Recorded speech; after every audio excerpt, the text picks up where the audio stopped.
I'll go up to student council, or I'll go to work. Since it's the fate route, we are going to choose the I'll go help out student council route. This choice really doesn't matter too much. The only real difference that happens is if you help the student council, you don't see something happen, but you get other information in other cases, while the I'll go to work gives you a scene which you can see stuff happen and stuff like that. Like, it's mostly minor things. It's something I've started. I should finish the job that I began this morning. There, that's fine. I'll change my plans. We're finishing the job this morning, right? Let's just finish repairs before exams start. Thank you. Let's look at patient the art club then. Alright? Oh, and clear out the peanut butter room, would you? Can't concentrate with people watching. Of course. I won't let them get in your way. Issei quickly walks into the hallway, and I follow him out of the classroom in a hurry.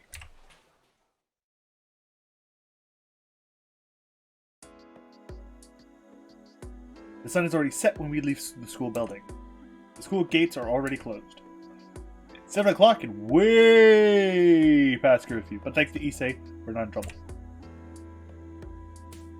Curfew, by the way, is like 6, so 1 hour is really late, actually, for curfew. You'll be allowed today.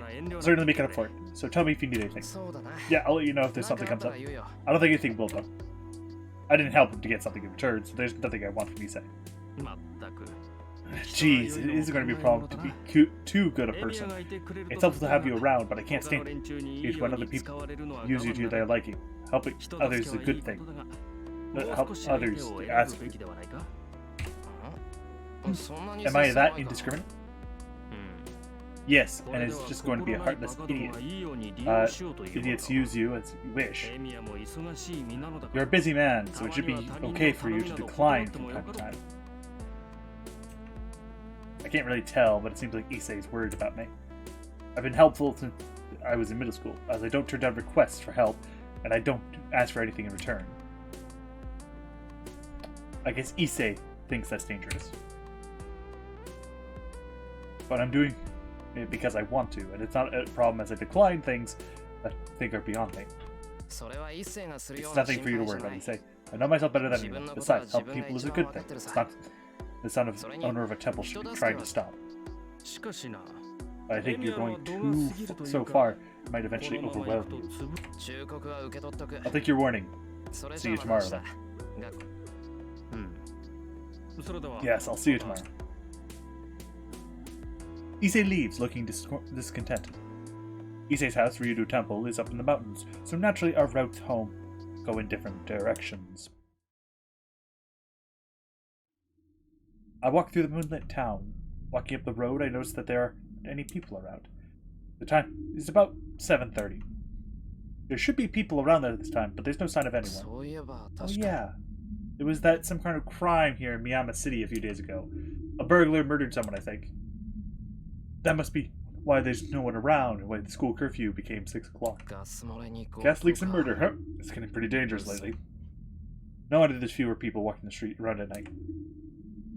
It's getting dangerous to let Sakura go home on her own. Sakura's house is in the residential district on the other side of town. Starting tonight, I should walk her home. For a moment, I can't believe my eyes.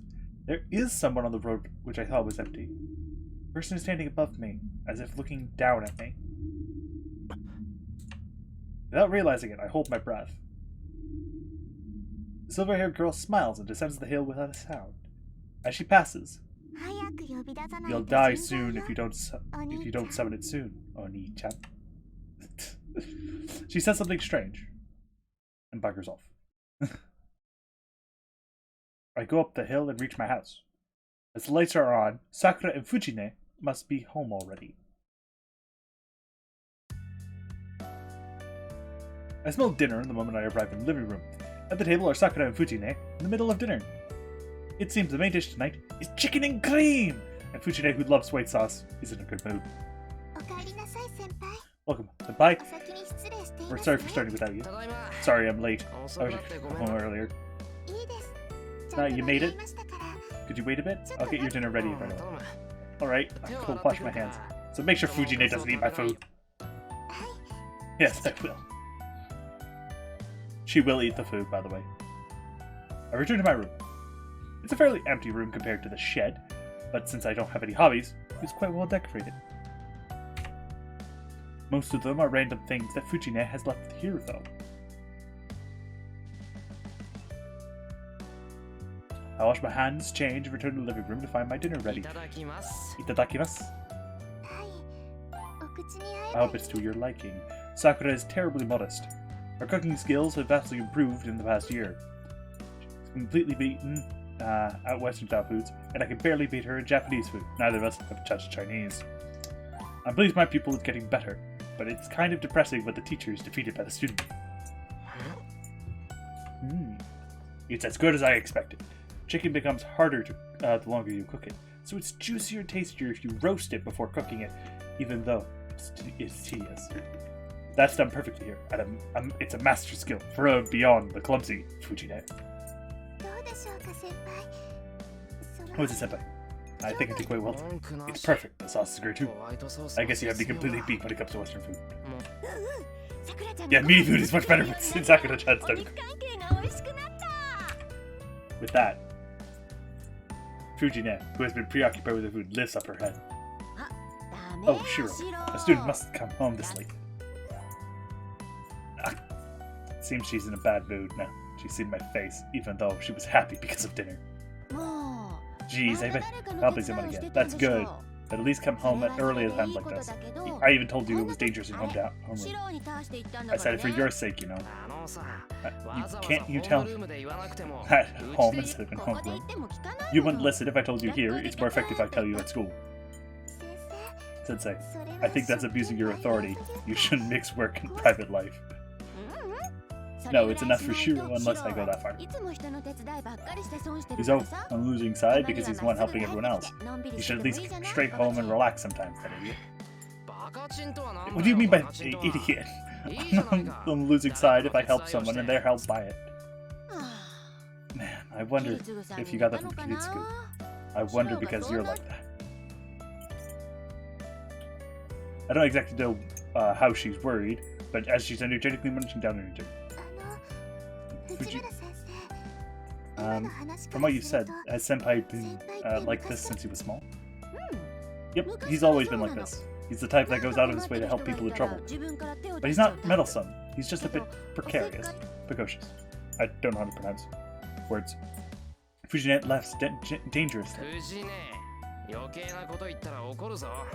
Fujine, I'll get mad if you say too much. And you too, Sakura. Don't go asking such boring questions. I glare at them. Fujine clicks her tongue and backs down, but please continue. Sakura is taking the lesson seriously. Then I shout. See, Shiro is the type of person who can't ignore people in trouble. It's like helping the weak and defeating the strong. In the essay he wrote as a child, he said, "My dream is to become a superhero."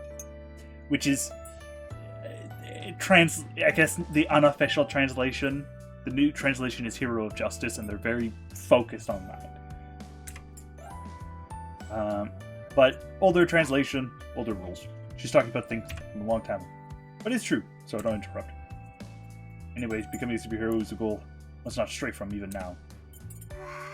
Wow. Senpai was a real kid. Yeah, he was some kid. He would go and help girls being picked on by a bunch of older kids. And he'd do chores around the house because kids wouldn't. Man, he was so cute and innocent back then, so why did he grow up so quirky? Probably because of you. Kids think they're just bad adults.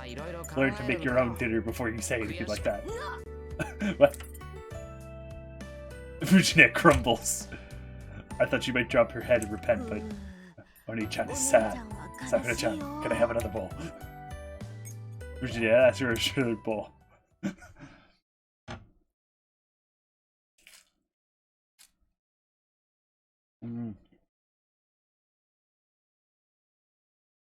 Relax, temperature. It's almost 10 o'clock. Well, what shall I do? There's some time before my evening training. I'll take Sakura home. I'll play with Fujine, and I'll rest. I'll take Sakura home is what will eventually be used for Heaven's Feel. I'll play with Fujine is, I believe, what is in UBW, and I'll rest is simply the base option, which we are going to do simply because we are going to end up doing as many generic options as possible. Yeah. I'll take a brief break in preparation for training tonight. Class ready? I can ask Fujine to take Sakura home. Now that I've decided that, let's do things more efficiently. First, I'll wake up Fujine, who's asleep in the living room. Then I'll thank Sakura for dinner, see them both off, take a bath.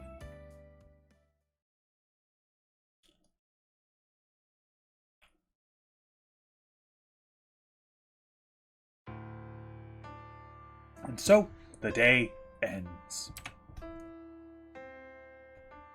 Just before midnight, Emiya Shiro must carry out on his daily routine of using magic. I stretch out and adjust my breathing. I try to empty my mind.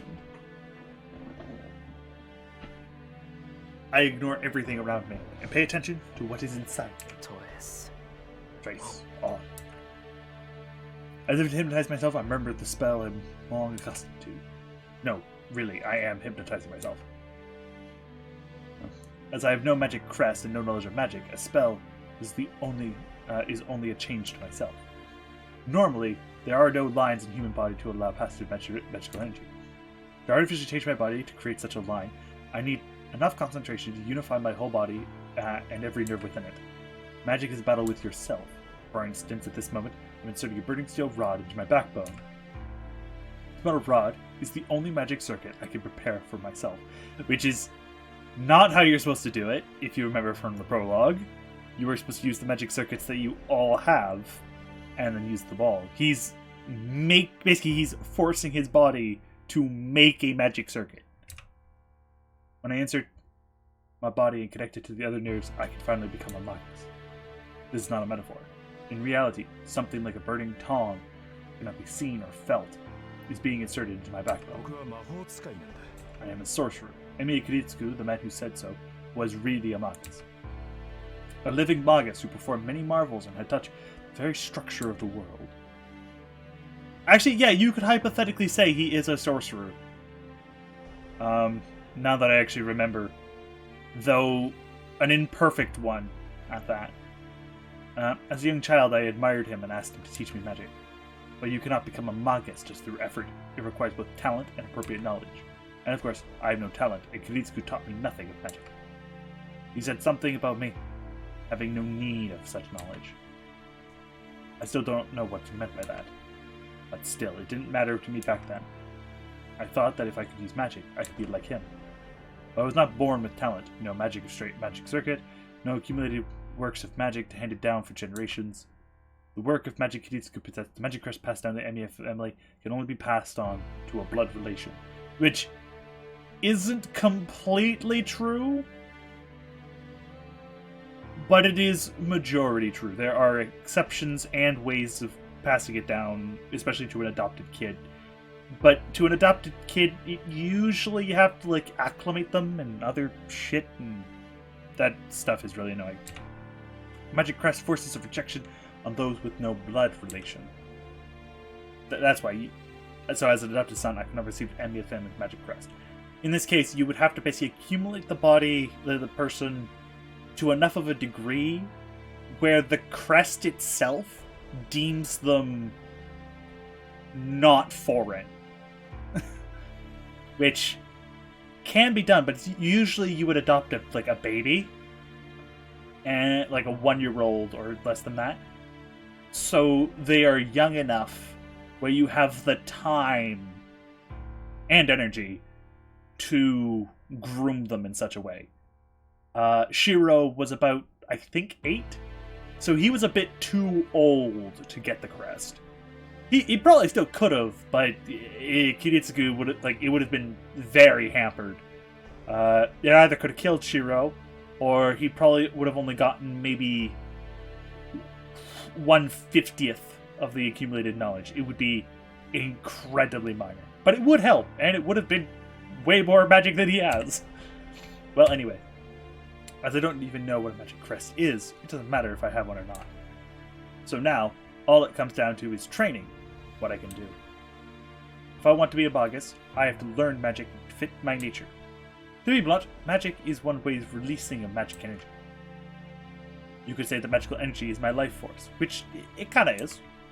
It is divided into 2 forms. Large source, mana, floating around the world, and the small source, odo, It's spelled Ode, but it's pronounced Odo. Created inside oneself. Mana can also be interchanged with prana, but they much prefer using mana. It goes without saying that the large source is superior to the small one. The power of mana is on a completely different level from Odo. Whatever the form of magic, a spell using the large source far exceeds one's own power. That is why superior magi excel in drawing magical energy from the world. It's like a filter. Magic turns body into a filter, sucks up mana from the world around him, and changes it to something he can use. If you think about it, it's kind of like converting power. Your body is the shifter, and you are drawing in you're drawing in mana. That's why the term generating mana is a thing. You generate mana, and you gather it, and then afterwards you expel. Basically, you use the new mana you've created as Odo to power your spell, depending on the situation. There's a lot of give and take. I will have to double check this information. I kind of want to say it's the other way around, but basically the general idea is there's two types, one big, one small, etc. This is what we call a magic circuit. This is the talent one is born with, and the number of magic circuits within you is determined the moment you are born. Normally, human beings don't have any magic circuits. To begin with, there are always very few. This is why magic pile up generation after generation, making their children more suitable to use magic. This is why, like, when someone mentions, I'm a 5th generation or I'm a 7th generation mage, and they have usually ridiculous amounts of magic circuits because they've had so much of their family's bloodline be mages. Plus, there's also magic, like in the magic crest, there is more magic circuits. So there's, well, the equivalent of pseudo magic circuits, but that's beside the point. So, more power, more fun. I see some families go too far and increase the number of magic circuits by selective breeding. Well, since I was raised in a normal family, I don't have any magic circuits. Which is actually bullshit. So that leaves only one method open to me. According to Kuditsuku, every person has at least one form of magic they are fit for. He said something about drawing a magical energy appropriate to their origin, but I didn't really understand. All I know is that for sure, I have some magic I can use, and if I trade it with magic, I may be able to become like Kuditsuku. That is why I learned only that magic. That was 8 years ago.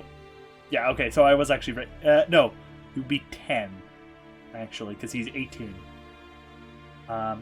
He's either 18 or 17, so you're either 10 or 9. No, it was 10 years ago, the war, and he was taught 8 years ago. Listen, Shiro, to learn magic is to stray from the common sense. You die when you die, and you must kill when you must. Our essence is not life, but death. Magic is the only way to destroy yourself. I guess I had no fear as a child. Kuditsuku smiled bitterly, putting his hand on the nodding Shiro. What I will teach you will bring you to conflicts. That is why you must not use it in front of people. And you must not cease your practice, even though it is difficult to learn. Well, I don't really care if you break that. The most important thing is that magic is something you use not for yourself, but for others. If you do that, you may become a magic user, but you will not become a magus.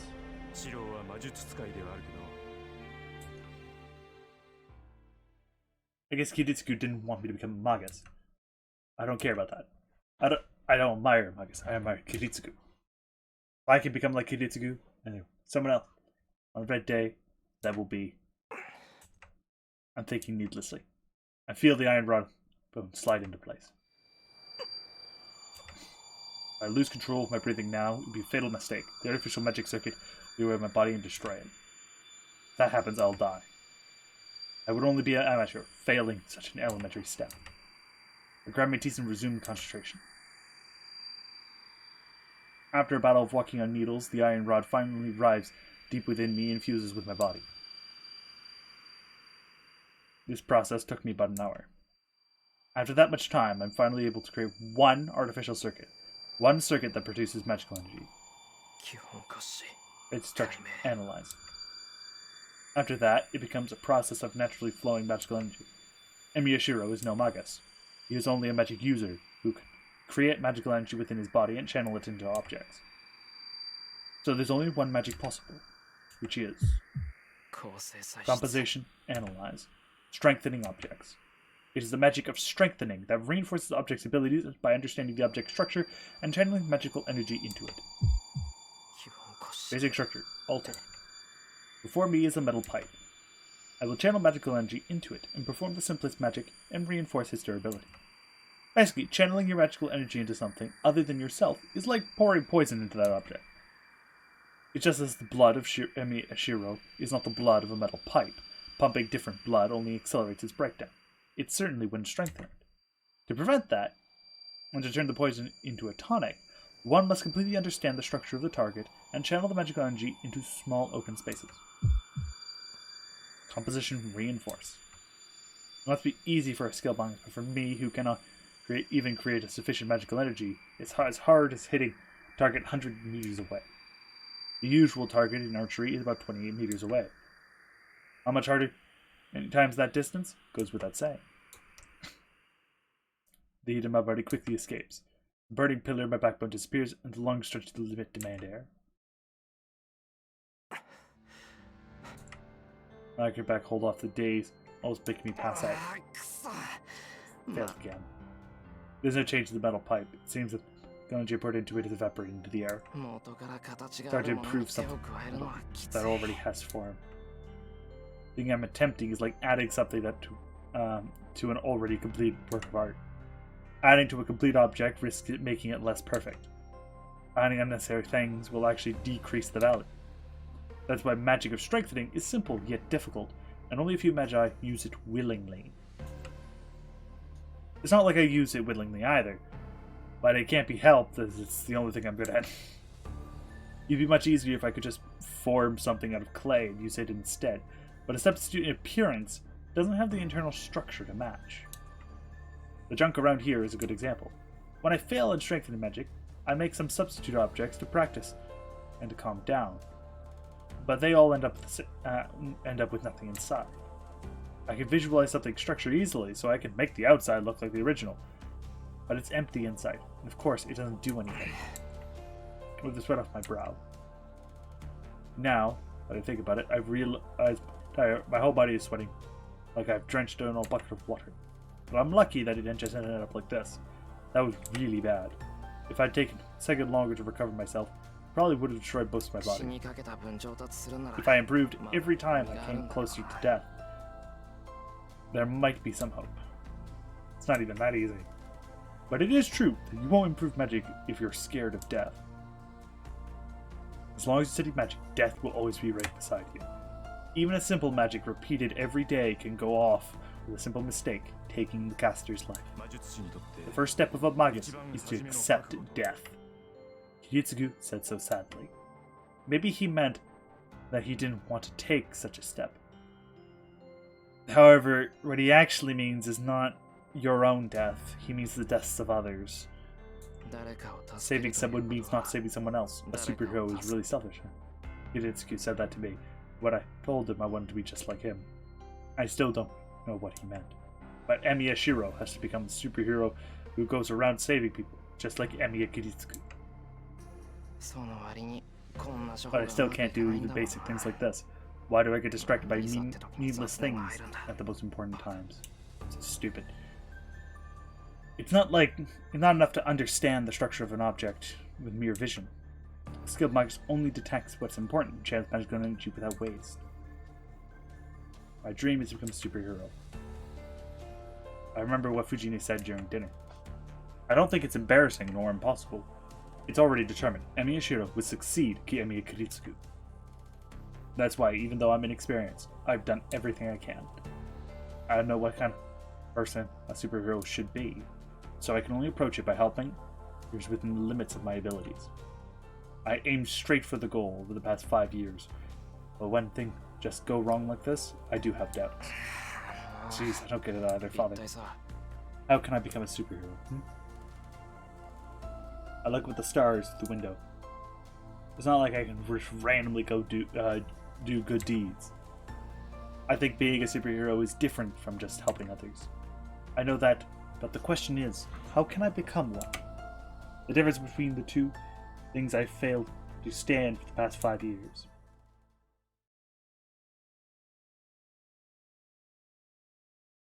February 1st, 2004. One day, 2. My awakening is dark. Perhaps I just don't dream much, but unless something really special happens, I always seem to have the same dream. What if I imagine our swords? I don't know why it is, but it's the only thing that comes into my mind. There's no meaning or reason to it. It may just be one of the aspects making up Amiyeshu. There are no dreams to dream.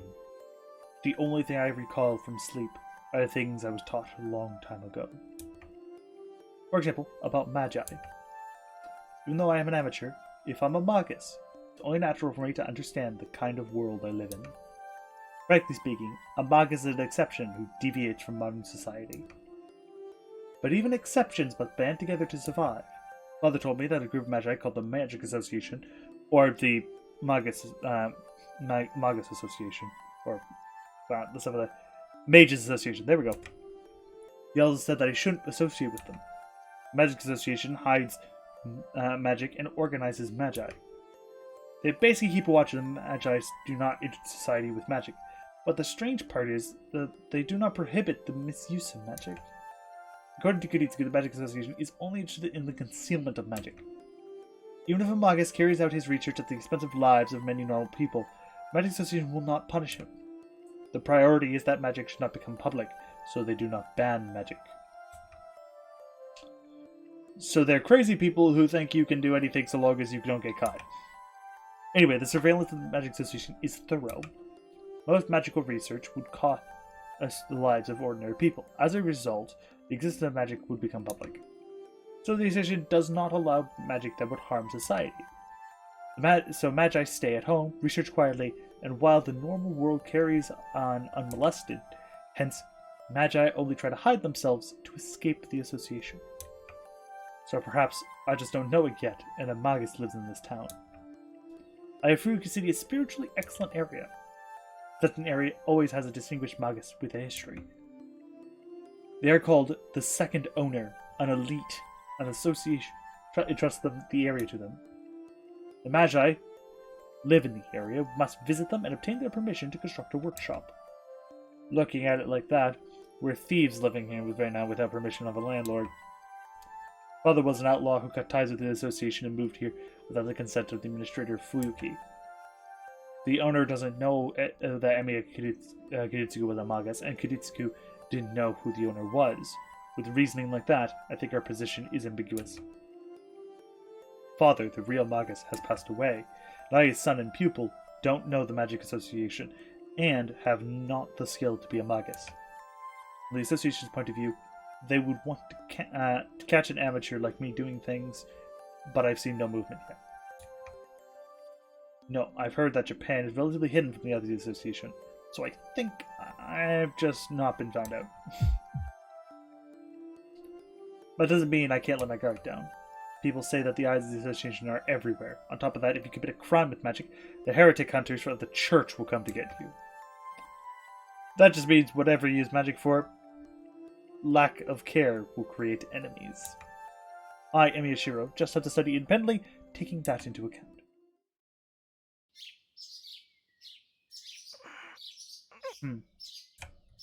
I wake up to see the sun shining through the window. The sun may have just risen, as it's a bit dark outside. I'm really not good at mornings. I get up, trying not to be defeated by morning chill, and quickly fold up my futon. It's 5:30. When my strength is waking up at this time, no matter how late I go to sleep. I do sometimes make mistakes and wake up late like yesterday, but I usually wake up early. Alright, breakfast. And let Sakura do all the work yesterday, I should return the favor this morning. I should finish preparing before Sakura arrives. I'll cook rice, make some miso soup. It was ration curry yesterday, so I make onion and potato miso soup today, which also sounds absolutely delicious. I also make the usual broth, egg, and broth boil, and I'm done. I cut and salt the sari. What is... I don't actually know what sari is. I kind of want to go look that up. And stuff just before cooking. Alright, that should do. It's almost 6 o'clock. I finished earlier than expected, so I have some extra time. What should I do? They don't give you a choice.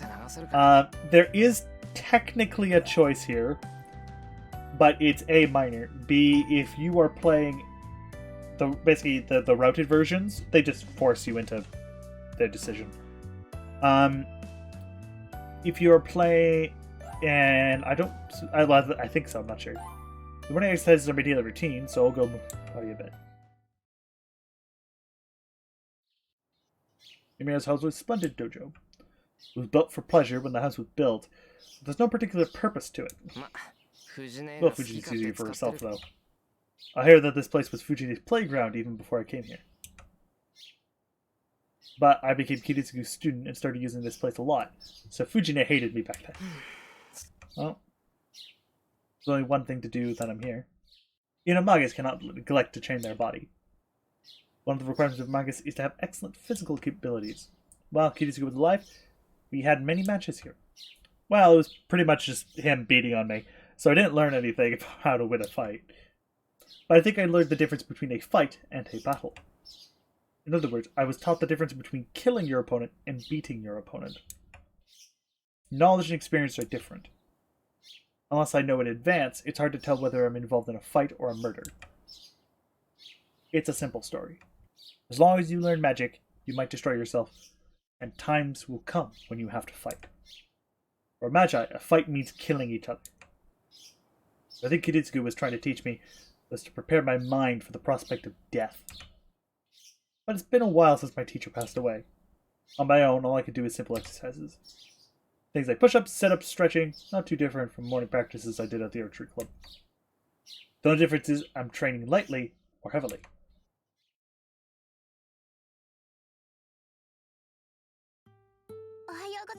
Good morning, Senpai. Have you finished preparing breakfast already? Yeah, breakfast is done.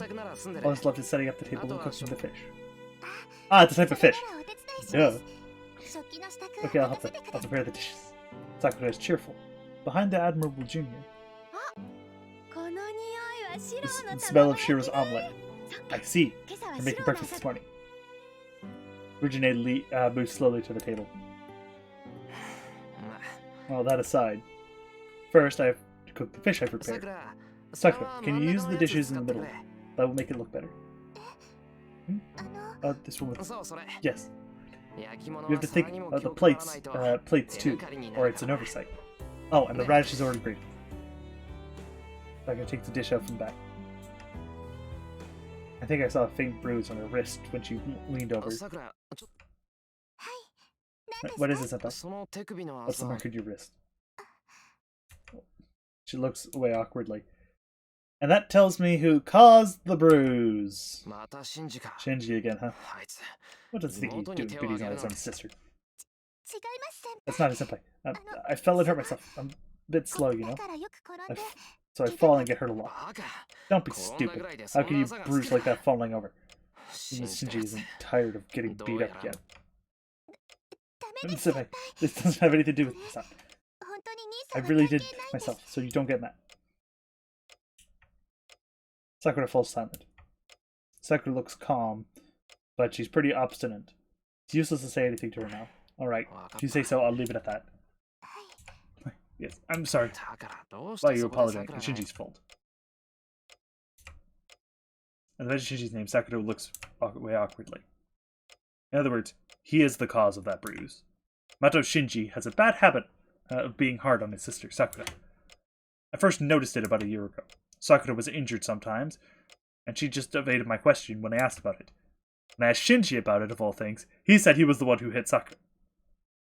Shinji, you're an idiot. When I asked him why he hit her, he said that he just hit her because she felt like it. After that, I got pissed and did Shinji what he did to Sakura. Since then, we've been estranged. I still don't regret punching him. But I think it's my fault that Sakura is being treated worse. Did you think work things out with Nissan? Yeah, I did. We didn't have a fight or anything. But it's not like there's anything to work out.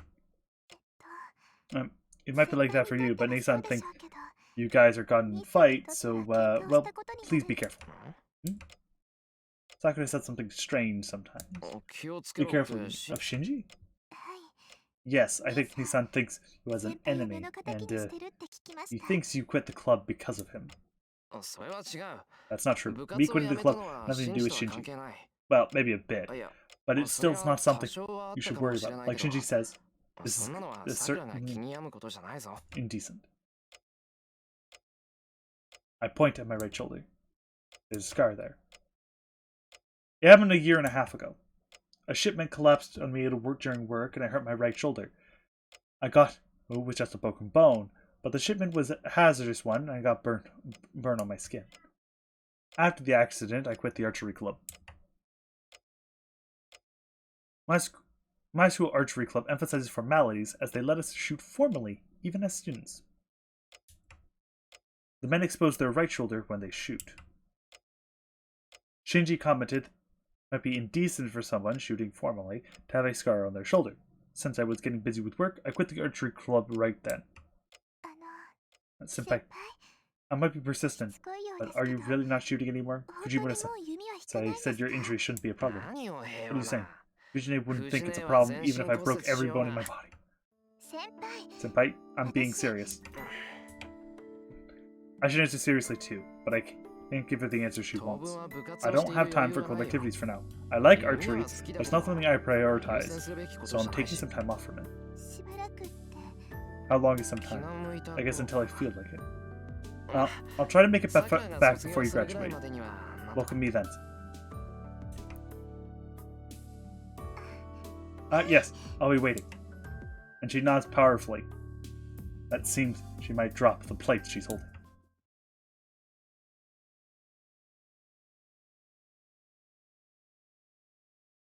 It's almost 7:30. Sakura and Fujita have already left for the morning club practice. I went to school early yesterday because Issei wanted me to, but I leave my house at the usual time today.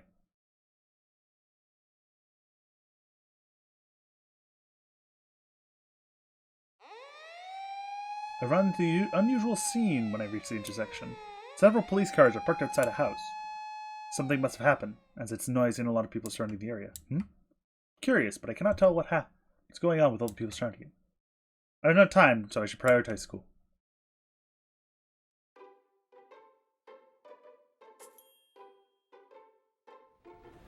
I reach school 10 minutes before the bell. I enter the main gate as usual. Hey, morning, Emiya. Above a familiar female student. What? You've not changed yet? Mitsuzuri? It's almost time for home.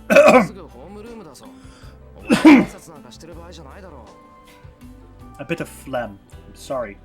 You're not changed yet, Mitsuzuri. It's almost homeroom. You shouldn't have time to say hello to me. You're right. You're cold as always, Emiya. She laughs at me as if something is really funny. Mitsuzuri Ayako. She was my classmate in first year, and now the captain of the archery club. She's very insightful, and everyone expected her to become captain since the first year. Well, in other words, her mental age is older than her real age. So she's been the older sister type everyone counts on since she was a first year. Though, she gets mad when people say that. According to her, she's not that old. Were you just thinking badly of me? I wouldn't dream of it. I was just thinking objectively about the truth. Though, if it's up to you, if you want to feel angry about it. Oh, you don't say. That's good. You answered honestly. Oh, you never revealed what you were thinking about. You don't lay your guard down like Shinji does. What does he have to do with this? Because you guys are friends. You're the only male friend he has, right?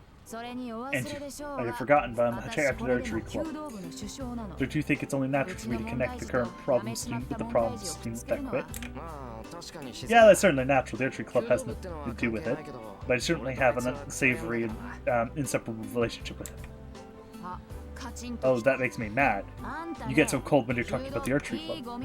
You got it nice. You left Shinji behind and just quit. Couldn't you think of those who left, like me or second? Did Shinji do something again? A day doesn't pass when he doesn't do something.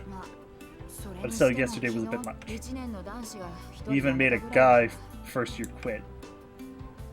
This is a sigh, seriously. It's rare for her to make a face like that. But even more than that, I can't ignore what she just said. A student quit what? Shinji took his anger out on him. He got loads of female students around and made the kid, who barely started handling bows, shoot. He laughed at him until he hit the target. Think you let that happen? Of course I didn't, but the captain's busy. Can't always be in the dojo, you know that. That's true. What the hell's Shinji doing? He does teach very harshly. He's not the type to make fun of people like that. I'm surprised you really are like that. What do you mean, like, by that? Were you thinking badly of me? I was thinking objectively about the truth, so it's up to you if you want to feel angry about it. Stop, Captain. Fine. What about Shinji? Why did he act like that? From what I've heard, it was something getting turned down harshly by Tosaka. You mean that Tosaka? There's no Tosaka at school. I'm talking about the honor student class 2A, Miss Perfect Tosaka Rin. I don't think I've heard that nickname before. The first time I've heard the nickname. But I would probably agree with it. With Tosaka involved, I can understand even Shinji getting turned down. And most of all, if it was Tosaka, I could see her refusing him mercilessly. Anyway, Shinji's been like that since yesterday. That's why I've had to keep an eye on the dojo until now today. Shinji has a nasty temper. I know it's hard, but keep him hard, Mizuzuri. Okay. But Shinji never knows when to stop, you know? I feel like he'll do something really bad, like he asks her out again, and gets turned down again. No, even Shinji wouldn't hurt someone who turned down. Even if it's good sort of thing. But he can't help it if that person comes near him. I don't know why, but Tosaka comes and visits the dojo pretty often. You quit, so you wouldn't know. That's the first time I've heard of it. Tosaka Rin doesn't do any club activities for personal reasons. I thought she went straight home and turned down the recommendation to join the student council. Well, maybe that sort of thing is good every now and then. He has a naughty attitude, so it might be good for him to have a hard time for once. Mitsuzuri says some dangerous things. Come to think of it, I heard Tosaka has many enemies. Could Mitsuzuri be one of them? No, she is one of Tosaka's very few friends. Mitsuzuri, that's going to... Oh, it's almost time. Bye, Emiya. Come and see me about the archery skills sometime. Mitsuzuri hurries off. She's just like always. But I like that part of her. Feeling calmer now, I head to the classroom. I sip my drink.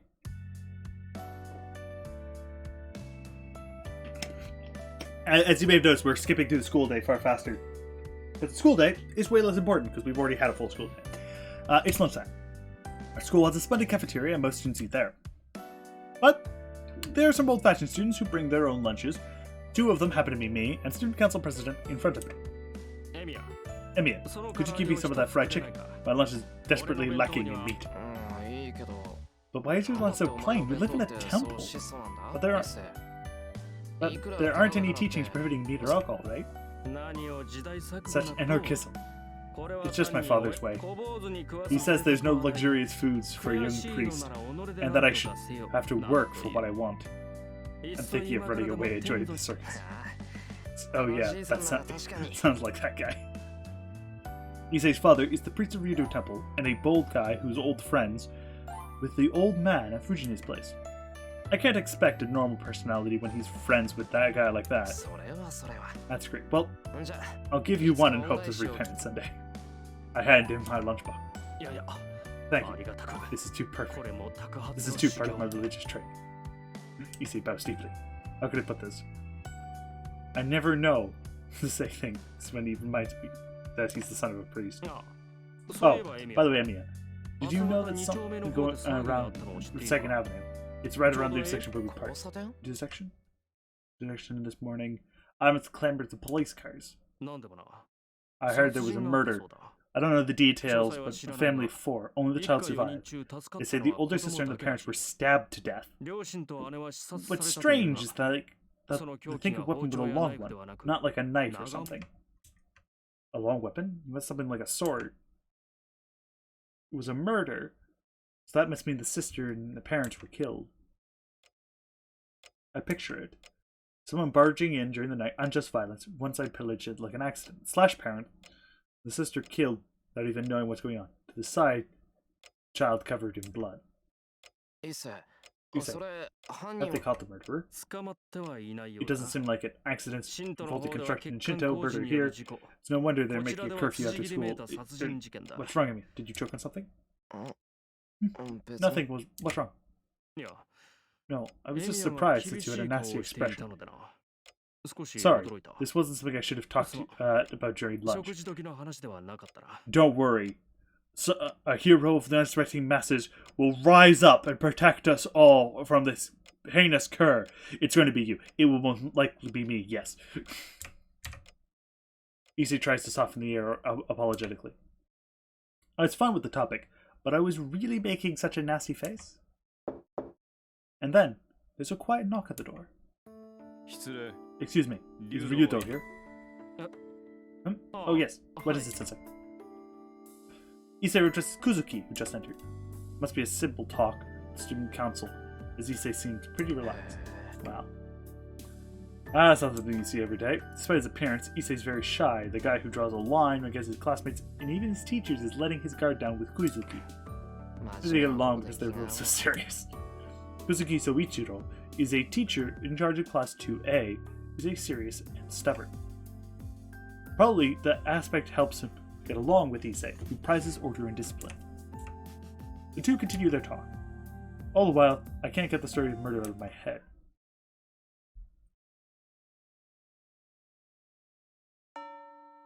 Classes end and it's time to go home. I cannot go anywhere as I have work today. I should leave school and head straight for the neighboring town, but...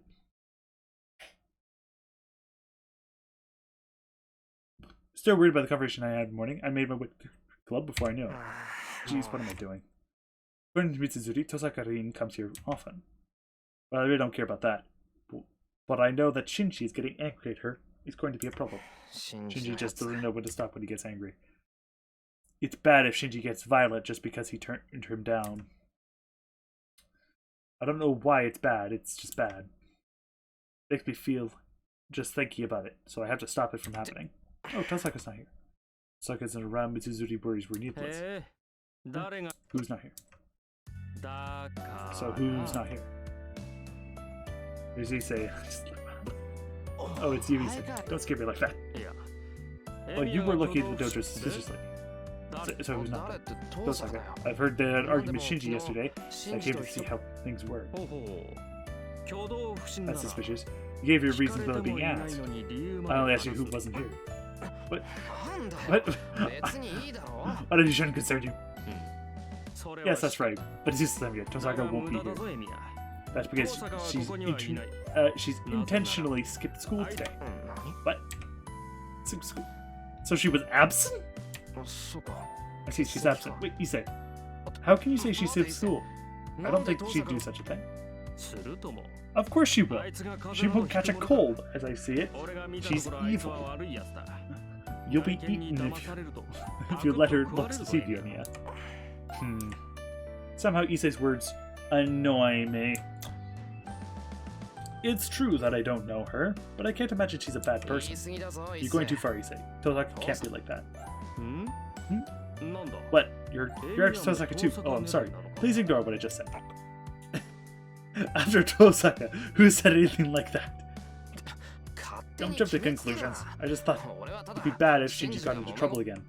So you were planning to stop Shinji if he attacked Tosaka, You're playing an unrewarded role again. I don't really care. It's not unrewarded since I haven't done it. But Issei, you say something strange. You mean going after Tosaka had a bad taste? Tosaka is really popular, but I haven't heard any bad rumors about her. Yes, none. And that's exactly what I don't like about it. What don't you like about it? Everything. That woman is a fox, a schoolgirl, a monster. I just don't like her physiologically. I won't say anything bad, but you should try to hate her too. You say? Don't you always say we shouldn't talk badly of people behind their backs? Idiot. This doesn't count talking behind their back. I'm speaking so that she can hear it. Ah, no wonder I feel like someone's eyes hurt your dojo. Thank God. So I'm so glad Tosakai is absent today. Please, Issei. Please restrict yourself to talking behind people's backs. Alright, if you say so. But I wasn't insulting her at all. I was only saying what I'm on my guard against her. That's within my rights. But you were saying like a monster fox. And I think the term schoolgirl is discrimination. No, that was praise. There are good foxes and monsters too. I only applied the terms to describe Tosaka. Cuts. Issei loves. Well, I'll be going. I'm going to go back to the student council room. But you're going to work, right? You shouldn't have time to play around like this. You must feel refreshed now that he said everything he wanted, as he leaves calmly. I've known him for 2 years now, but I still don't understand his personality.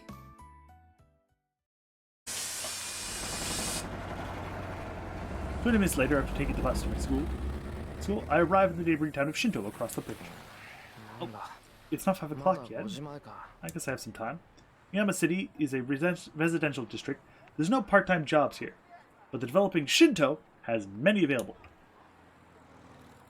Well, it's not just a residential district. There's a few, like, probably part-time places, but it'll be, like, very, very basic. School approves students of having part-time jobs, so I work a few easy ones. I prefer hard physical labor that ends as quickly as possible. It's killing 2 birds with 1 stone. It helps with my body while I get paid for it. And it ends quick, so you don't have to worry about constantly doing it. Today's job is a simple loading job from 5 to 8. Even though it's only 3 hours, there's 6 hours worth of work to do. They make you run around without minutes rest. So I should rest when I can, even if it is just for 10 minutes. It's a waste of energy walking around until my job, so I guess I'll rest at the park. This park is among buildings in a big field. Park should be filled with people and families like lovers on weekends. It's empty here right now. No, this place will always be desolate. This place is the same as always. I'm a bit sad. Its utterly neglected ground looks awful compared to neatly organized surroundings. The desolate area makes the wind feel cold. This is the remains of the congregation 10 years ago. It is the place where I survived from burning to death. I wonder why they don't plant grass here. It's a waste of time to keep it like this. It's a large area, so if they retilled it, the park would get bigger. Thinking absent-mindedly, I sit down on a bench. I stare into the burned land to pass time. I don't understand what happened back then.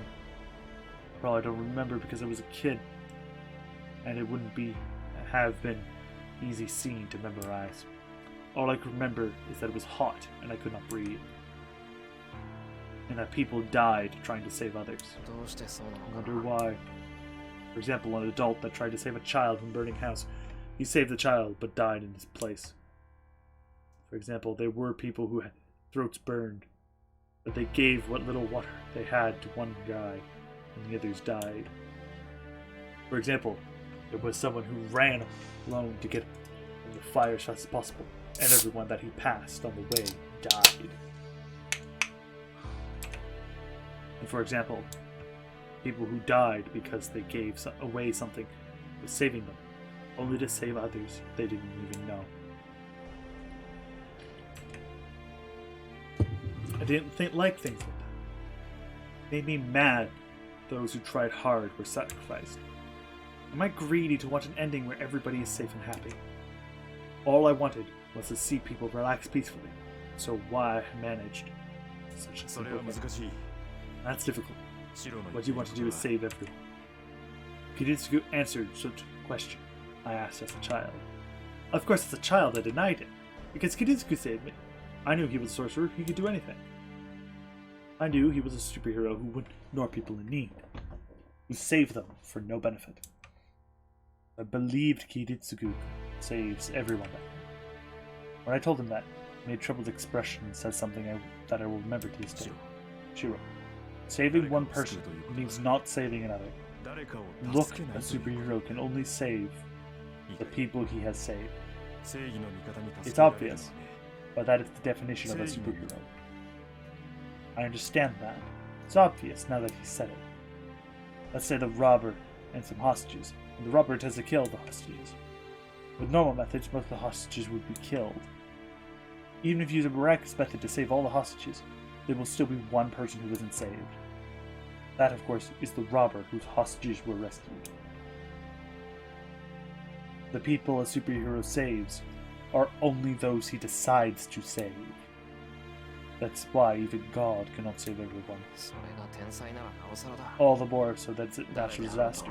No one could have saved everyone. The fire 10 years ago was like that. It's not something that I, who was miraculously saved from it, can talk about now. But I don't want that. I don't want such a thing.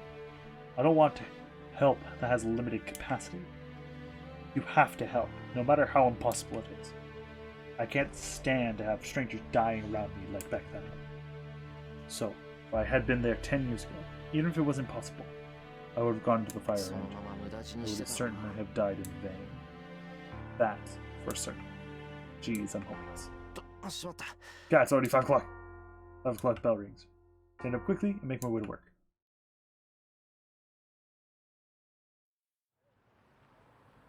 Job's done, the sun is already set. It's a bit before 8. I finished 10 minutes early because I worked hard. It seems I worked frantically since I went to that place before work. Here in front of the station, the night's just getting started. There's a lot of people and a constant flow of cars on the road. The buildings are still at the top, and just looking at them makes me feel like I'm watching a grand carnival festival of illumination. I guess I'll not buy anything for Fujine. I'll walk while looking up at lighting the building. It's the biggest building in Shinto, so I can't see the top clearly. Gaze up at the building, just enjoying the night scene. When I think I see something out of place. What was that? Stop and stare at the rooftop.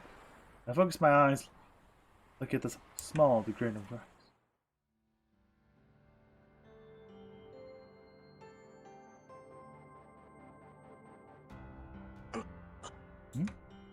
Looks like someone I know. Why is she there? What would she be doing there? With long hair flush, doing nothing else. She looks down at the town. Sounds like she's noticing me down there. No, there's no way that she could see me. She's so high up that I, with better eyesight than most, can barely see her by improving my vision with magical energy. I can recognize her since she's standing there alone. There's no way she wouldn't notice me down here among those people. Just looking down at the town. Maybe she's looking for something, as I could feel her sharp stare even down here. Forget about time and keep looking at the girl who's standing in the sky. She is on the top of the tall tower.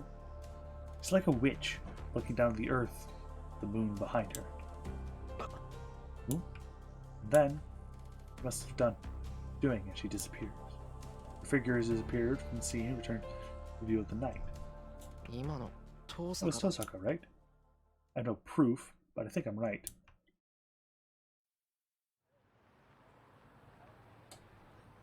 There aren't many girls with looks that stand out so much.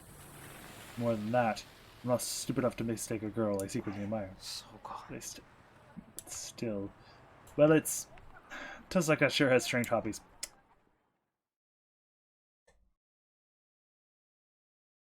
Unlike Shinto, there's no one in Moyama City. After 8 o'clock, there's no one around, and the town is terribly quiet. The junction is the town I saw this morning. No sign of people. The doors has a do not enter sign. For only one day, the house is quiet as an abandoned building.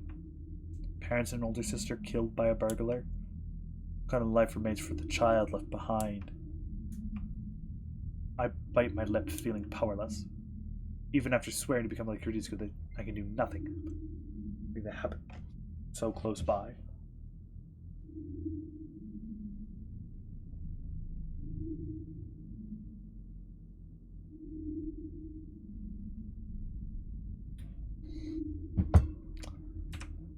Even though I want to help someone, in the end, I don't even know what I can do.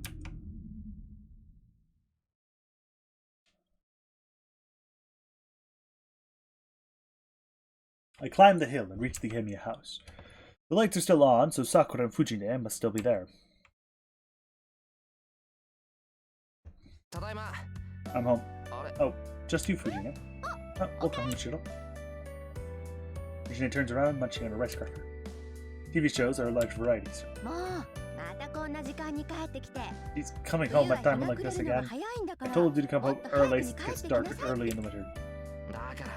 I am home early. I'm taking part-time jobs that finish at 8, so I'd be unreasonable.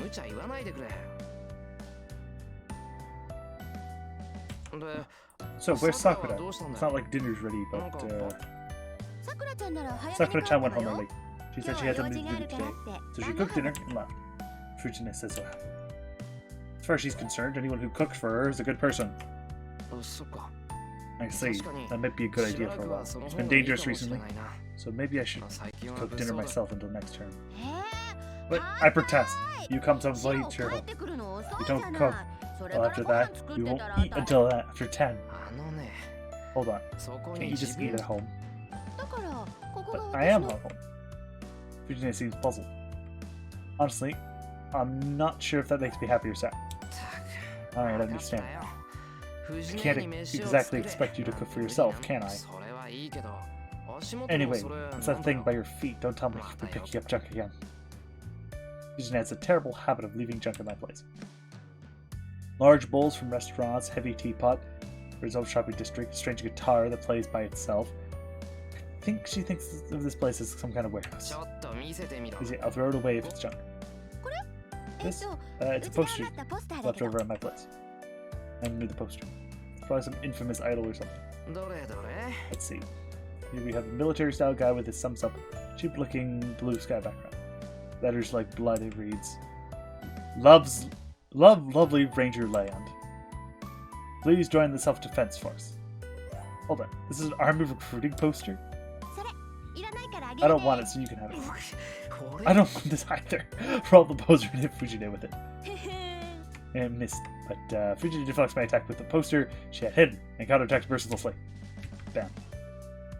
Poster blocks my. Stars! I see stars! I don't imagine you can hit me with your skills. You need practice more. That's not a problem. What was that? That is a poster making crash like that. Could be the skill of the master. Oh, sorry, this poster is special first edition made from steel plate. Sure, use your head alright. Your personality is going to kill someone one day. I'm not worried. Shira would marry me if that happened. I completely refuse. I have no intention of marrying such a thoughtless killer. Hey, I don't think I'm a dangerous. I knew it. So it's true that a person never knows themselves. How true, how true. I'll have to watch out, or I'll be killed! Just keep saying that. Anyways, I'm hungry, sure. I've waited all this time, so let's get Fujine stands up. How strange. Fujine is helping out. Even if it's only setting up the dishes. She must really be hungry. Okay, then you can get the dishes out. You can pour rice, right? Okay, hey sure, can you use a bowl? I guess so. Sakura isn't here today, so there'll be much left over anyway. You pour rice into 2 bowls. And when they mean bowls, the difference between a bowl and a rice bowl. When they mean a bowl, they mean a large bowl, like a soup bowl. That's a lot of rice. Oh well. It's 1.5 seconds anyway. And besides, if I argue with Fujine, she'll take my dinner away. And to add, chaotic dinners like this have been common scenes for many years now.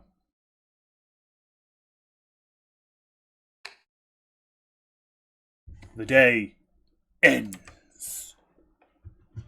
Finishing a rowdy dinner after seeing Fujine off, I take a bath. After that, I practice my daily routine in the shed. I complete it as usual and go to sleep. It is 1 in the morning. Day ends peacefully, without any troubles. I haven't had any choices. Which just means we have more choices. The choices are going to pick up from now on. On average, I think every day has approximately anywhere from 1 to 3 choices, with a few days having more. I think the most you have is 5 in the Fate route. I have a mini chart that I have up on the phone. Long day, long night. Which is not 100% right. It's basically, it's a guide to all of the bad ends. So if I want to show you guys the bad ends, I have access to all the stuff for the bad ends. I'm in a fire. Collapsing buildings, burning people. No matter how far I run, the scenery is always red. This is a vision of 10 years ago. A memory of the distant past I haven't remembered in a while. Run through it, as if recreating the scene. There's no escape, even though I know it's a dream. I run, keep running. In the end, where I end up is how I'm saved after running out of energy.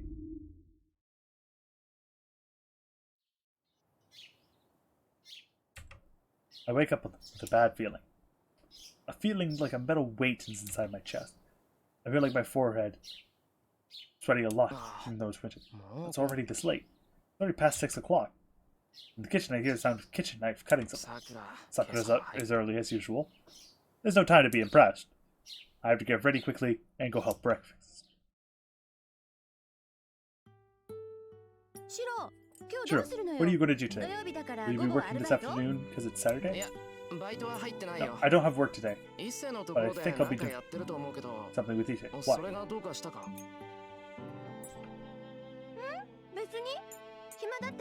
Oh, nothing. I was just hoping you might come and visit me at the dojo today. I'm in a pinch this month. Your pinch, what is it? My wallet. You'd be really happy if someone made me lunch. I refuse. It's your own fault, so you should skip a meal once in a while. I'm not expecting anything from Shiro. The only one I'm depending on is Sakura-chan, right, Sakura-chan? Yes, if you don't mind having the same lunch as me, I can prepare one. Yes, let's eat lunch together. Breakfast continues as usual. Today, along with the usual, there's simmered lotus root with chicken. Once again, I haven't had. That's one of the ones I haven't had. I love one of the best parts of this visual novel is that there's just random food all the time, and they describe it in detail. I love it. Makes you want to eat food. I don't think she has to make anything this elaborate for breakfast, but I think she made a lot of it to take for lunch too. Sakura is a member of the archery club, and Fujine is in charge of the archery club. Now for them to share lunches. So yeah, Shiro, you were late this morning. Did something happen? Fujine looks at me, sipping her miso soup. She's usually slow, but she gets sharp when we get times like this. I had a dream of the past. Just woke up grouchy, that's all. I see, nothing unusual. I'm relieved. Fujine ends the conversation like she's not interested. Because she is, well, she's interested, but she knows Shiro's just not going to respond, so she doesn't give 2 shits. I'm not worried about it either, so I shouldn't get mad about it. 10 years ago, I used to have nightmares. Back when I couldn't get the fire out of my mind. But I saw less of it as time passed. I'm well over it now, so I can let it even slide, even after dreaming about it. I guess it was pretty bad back then, since Fujine has been here since that time. She's sensitive to my change. Shiro, are you not hungry? You don't have no appetite this morning, right? I am hungry. Fine. So don't try to take my food by using a dream as an excuse. Man, I'm glad you're so strong, but personally, I wish you were more delicate. That's my line. I wish you were be more sweet. Make fun of each other without looking at each other. That proves my liveliness, and Fujine laughs with relief. To be honest, I'm glad she's worrying. But she'll be elated if I thank her, so I'll act as if I'm discontented. Under the circumstances, Sakura looks puzzled at the way I'm reacting.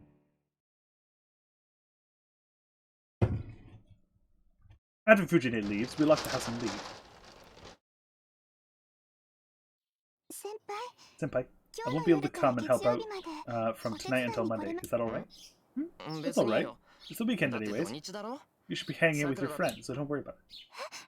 No, that's not like that. It's just a personal errand. I'll be attending club too. I'm gonna do if anything comes up. I'm gonna have to play. It's the weekend, so please. Misunderstanding. Sakura's acting suspicious, and she looks very tense. I don't know why, but I guess she just means that she can't come over this weekend. Okay, so go to the dojo if anything comes up. Yes, it will make me happy if you do so. Sakura looks relieved. And when she looks down, her face suddenly stiffens. Senpai, your hand. Sakura is staring at my left hand. Looking down at it, it's bleeding. I pull up my sleeve. There's certainly blood there. Maybe I cut myself while fixing something last night. That doesn't hurt at all. There's just a welt there. The welt goes straight from my shoulder down to the hand. It looks kind of like a small snake running from my shoulder to my hand. I don't feel any pain, so it should go away quickly. Don't worry about it, it's nothing. Yes, if you say so.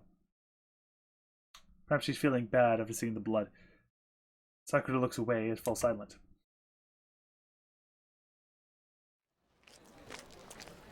I leave Sakura, who had club activities, and head straight for the school building. The schoolyard is full of spirited students running around. But still, there's something oddly wrong here. School's like it always is. The students at morning practice are lively, and the new school building is spotless. Maybe it's just my imagination. When I close my eyes in the air completely changes. The school building is covered with stains like membranes. Students running around the schoolyard seem like empty dolls. Maybe I'm just tired. I shake my head to clear it. I head to the lifeless building.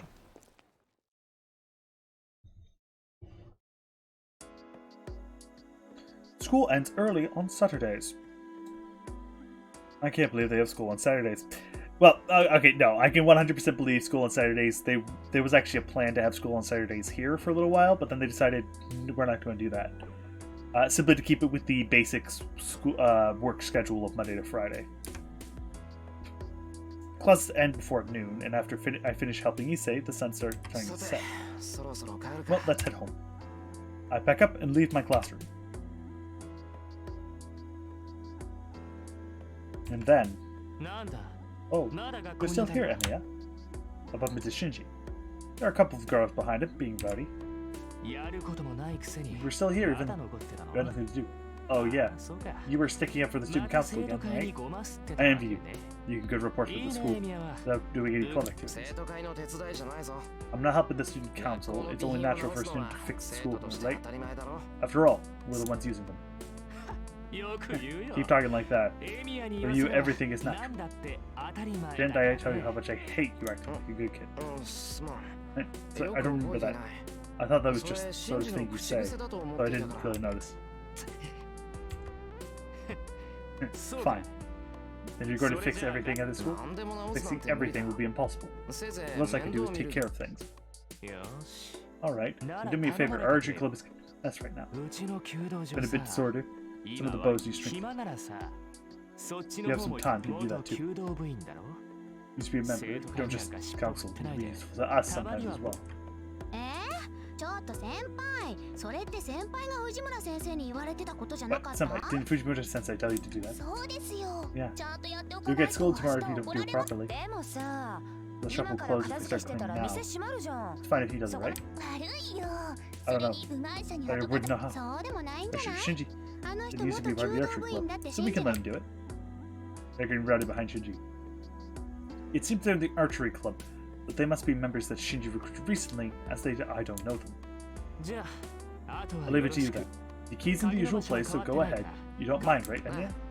No, I have some free time. This isn't a bad thing to do once in a while.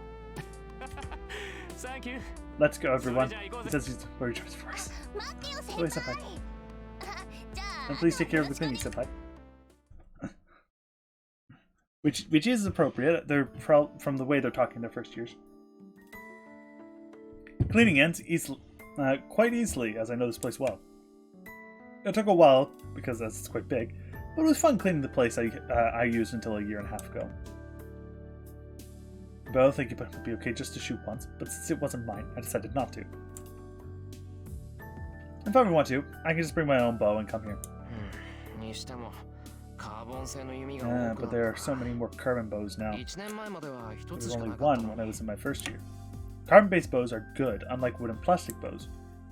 But the biggest problem is the price. And they're not something we could buy close budget. If you've seen compound bows, like Western compound bows, they're the same type of idea. They're non-wood or plastic based, so they're strong, they're heavy, but they're also elastic, so they're easier to shoot. They decided to make they made Japanese ones as well in advancing technologies because flexibility, reliability, and ease of use. If memory serves, plastic bows are, on average, they break less often, but they're less accurate than wooden bows. I believe. I'm not specifically sure. It's not my. I don't do archery, so I don't really know enough. But I believe that's why. And because this was 2004, this was kind of a new thing. It wasn't, well, relatively new anyway, especially for a high school. So they're referencing it. Back then, Shinji was the only one using it. The new member's rich too. What a waste. You could modify a wooden bow a lot more. That's true. Well, I guess that's personal taste right there. When look at the clock, it's way past curfew. It's a little after 7 o'clock. The gates should be closed by now, so there's no reason to rush. But still, is this dojo always this dirty? There's a lot of places that look unkept. Well, another hour or two won't matter now that I've done this much. I've started this, so I'll finish the job.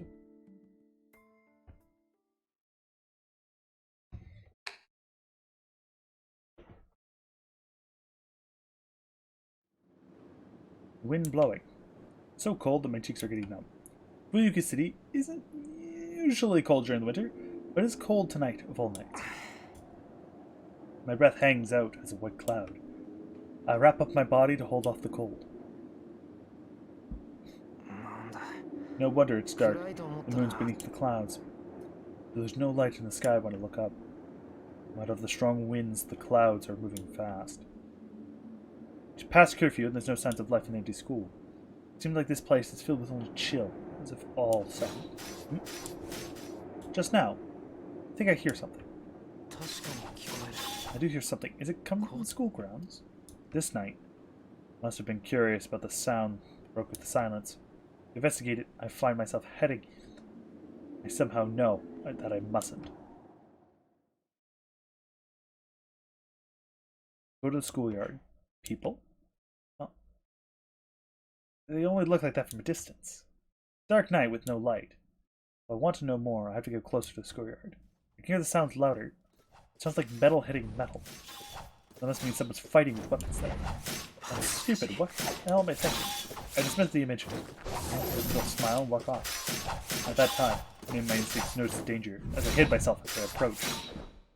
I don't think this was fortunate at all. But anyways, I get behind a tree that is big enough to hide myself. Take a closer look at the source of the sound. My mind stops completely. What the? There's something strange here. The man in red and the man in blue. They're dangerously armed on this appearance suggests they are actually slashing at each other. I can't understand. I can't follow them with my eyes. My brain does not work properly faced with their impossible movements. But the clang of their weapons tells me they're trying to kill each other.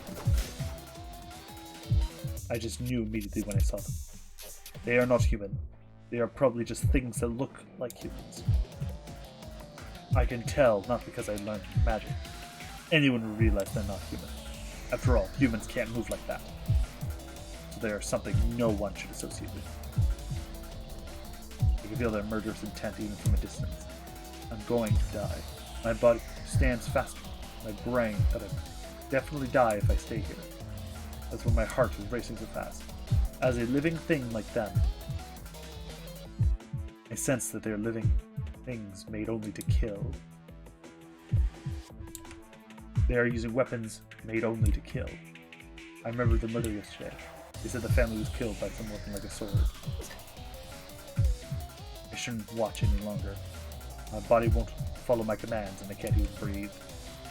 My mind wants to run away, but my judgment tells me I'll be seeing the moment I run away. More of the conflict within me. My body is just numb. Even though over 40 meters away, I can't breathe properly. And just like I have the spear pointed right at my back. The sounds stop. The figures separate and stand from each other. The moment I feel relief at the end of the battle, I sense even stronger intention to kill. My heart stops. The numbness of the body becomes convulsions, and I clench my teeth trying to control my body. What the hell is he? The magical energy is flowing from the guy in blue. Kuzutsugu showed me what it's like to draw magical energy from the surroundings. It was beautiful magic that impressed even an amateur like me. But that thing is different. Just as even the single tap of freaking water could seem ugly if it goes too far. What he is doing is so excessive that anyone with knowledge of magical energy would hate it. He's going to die. The guy in red is going to die. It's a blow that so much concentrated magical energy, there's no way he'll be able to survive it. He'll die. He's not a human, so something merely like a human will die.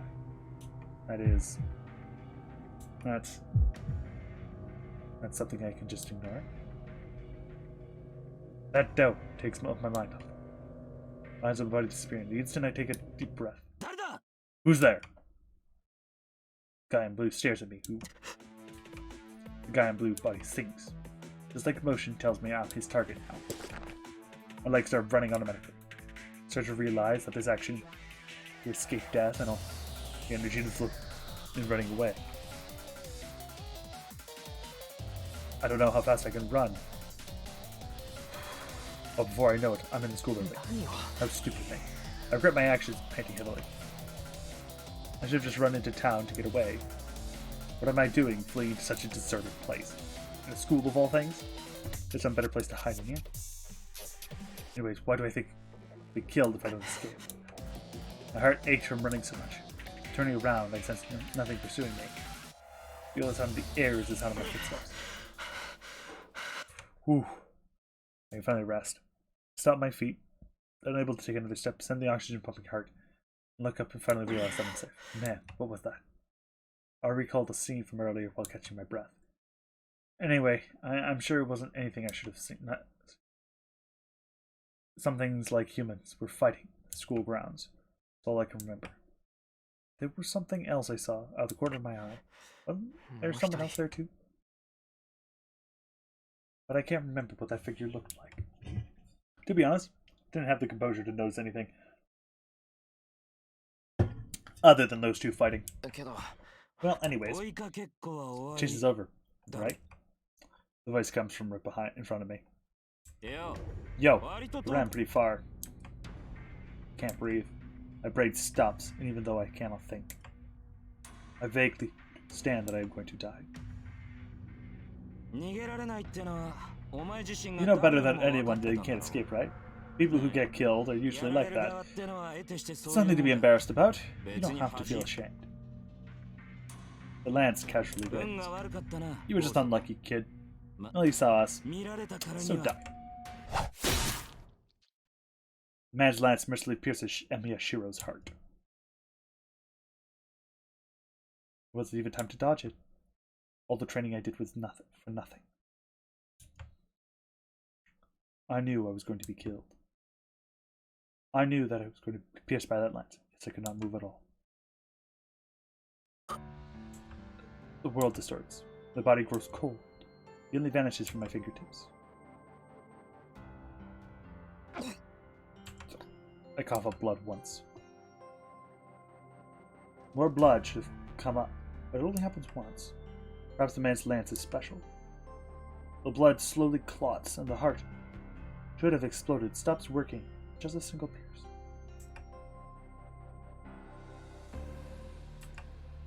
can't see well. There's no feeling in me. I feel like a jellyfish floating in the dark sea at night. I don't feel any pain already. The world is white, and only I am black. But rather than feeling like I am dead, it's more like the world around me has disappeared. I know this. I felt this 10 years ago. This is how someone feels when dying. Dead man tells no tales. It's only natural for we to die, but I gotta concentrate my vision. Man, you really make me do unpleasant jobs. It's a joke that a hero is acting like this. I can only hear voices. I know, I have no complaints. I thought the girl's servant, so go back. Voice is filled with irritation. And after that, I hear footsteps running through the hall. Archer, huh? I want to finish match with him, but I have to follow Master's plan. Jeez, I don't like him. The voice suddenly disappears. I guess he jumped out of the window or something. After that, footsteps approach me and stop. In that brief period, more footsteps. I can't hear much now. Follow him, Archer. Lance will probably go back to his master. This won't be worth it. At least find out what his master looks like. Whose voice is with that? I concentrate on my fading mind, but I can't hear or remember anything. Right now, my breathing is too noisy. My lungs must still be alive. The air coming out of my mouth is as loud as a hurricane. It's amazing he isn't dead yet. I sense someone looking at my face. Perhaps my breathing was loud as the feet. I have to close my mouth in. Stop it. Why did it be you? I hear a person grit their teeth. They touch me. Hesitation. Reforce the damaged organ and use it. Arch into the process, huh? I succeed, I'll be accepted in the clock tower instantly. Voice. That my mind stops fading. Feeling returns to my body. Slowly, bit by bit, like a drop of water flowing down a reed. Feeling return. What is the person doing? The person is sweating. They place their hands on my chest and all their heart. When I notice, the place in their hand is terribly hot. It must be so hot that the frozen body melted and started to flow again. I said someone take a deep breath and stop. I'm tired. I hear a clang of something falling. Well, I guess if you help, forgive me, father. Your daughter is terribly heartless. And that's it. The person speaks to mock themselves and then leaves. My heart resumes its activity. Well, are we actually going to at least get to the first little bit? Nice. We can end the early prologue and actually properly get into the fate arc. My heart resumed its activity, and then my mind stops. This is not the sleep of death. This is the restful sleep to recover the energy to wake up again.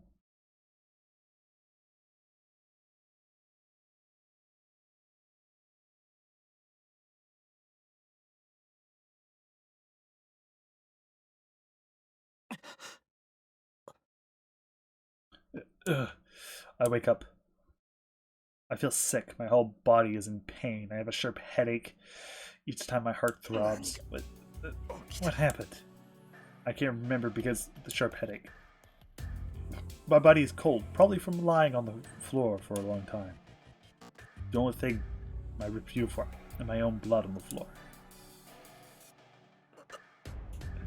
I get up with a hazy head. The spot where I was lying looks like a murder scene. Am I really? And my chest pierced. Bearing the pain, I enter the closest classroom. Moving to the locker with unsteady steps, I take the mop and bucket. What am I doing? I'm still confused.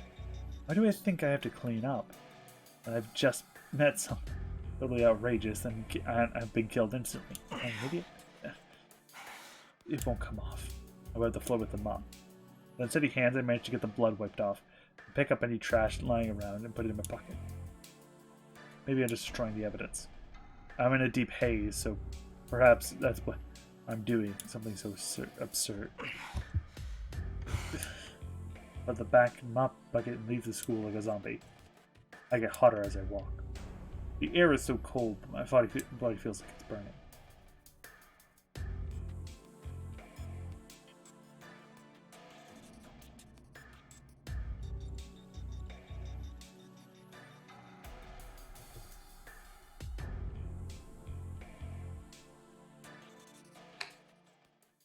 When I get home, the day has already changed.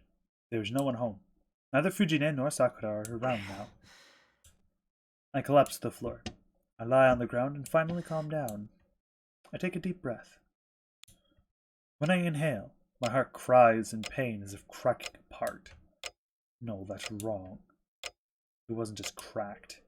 It had a hole in it, but it healed, and the wound tries to open up again when I inhale. So it's true that I was almost killed. No, that was wrong too. I wasn't almost killed. I was actually killed. But I'm still alive in spite of that, because someone saved me. I wonder who it is.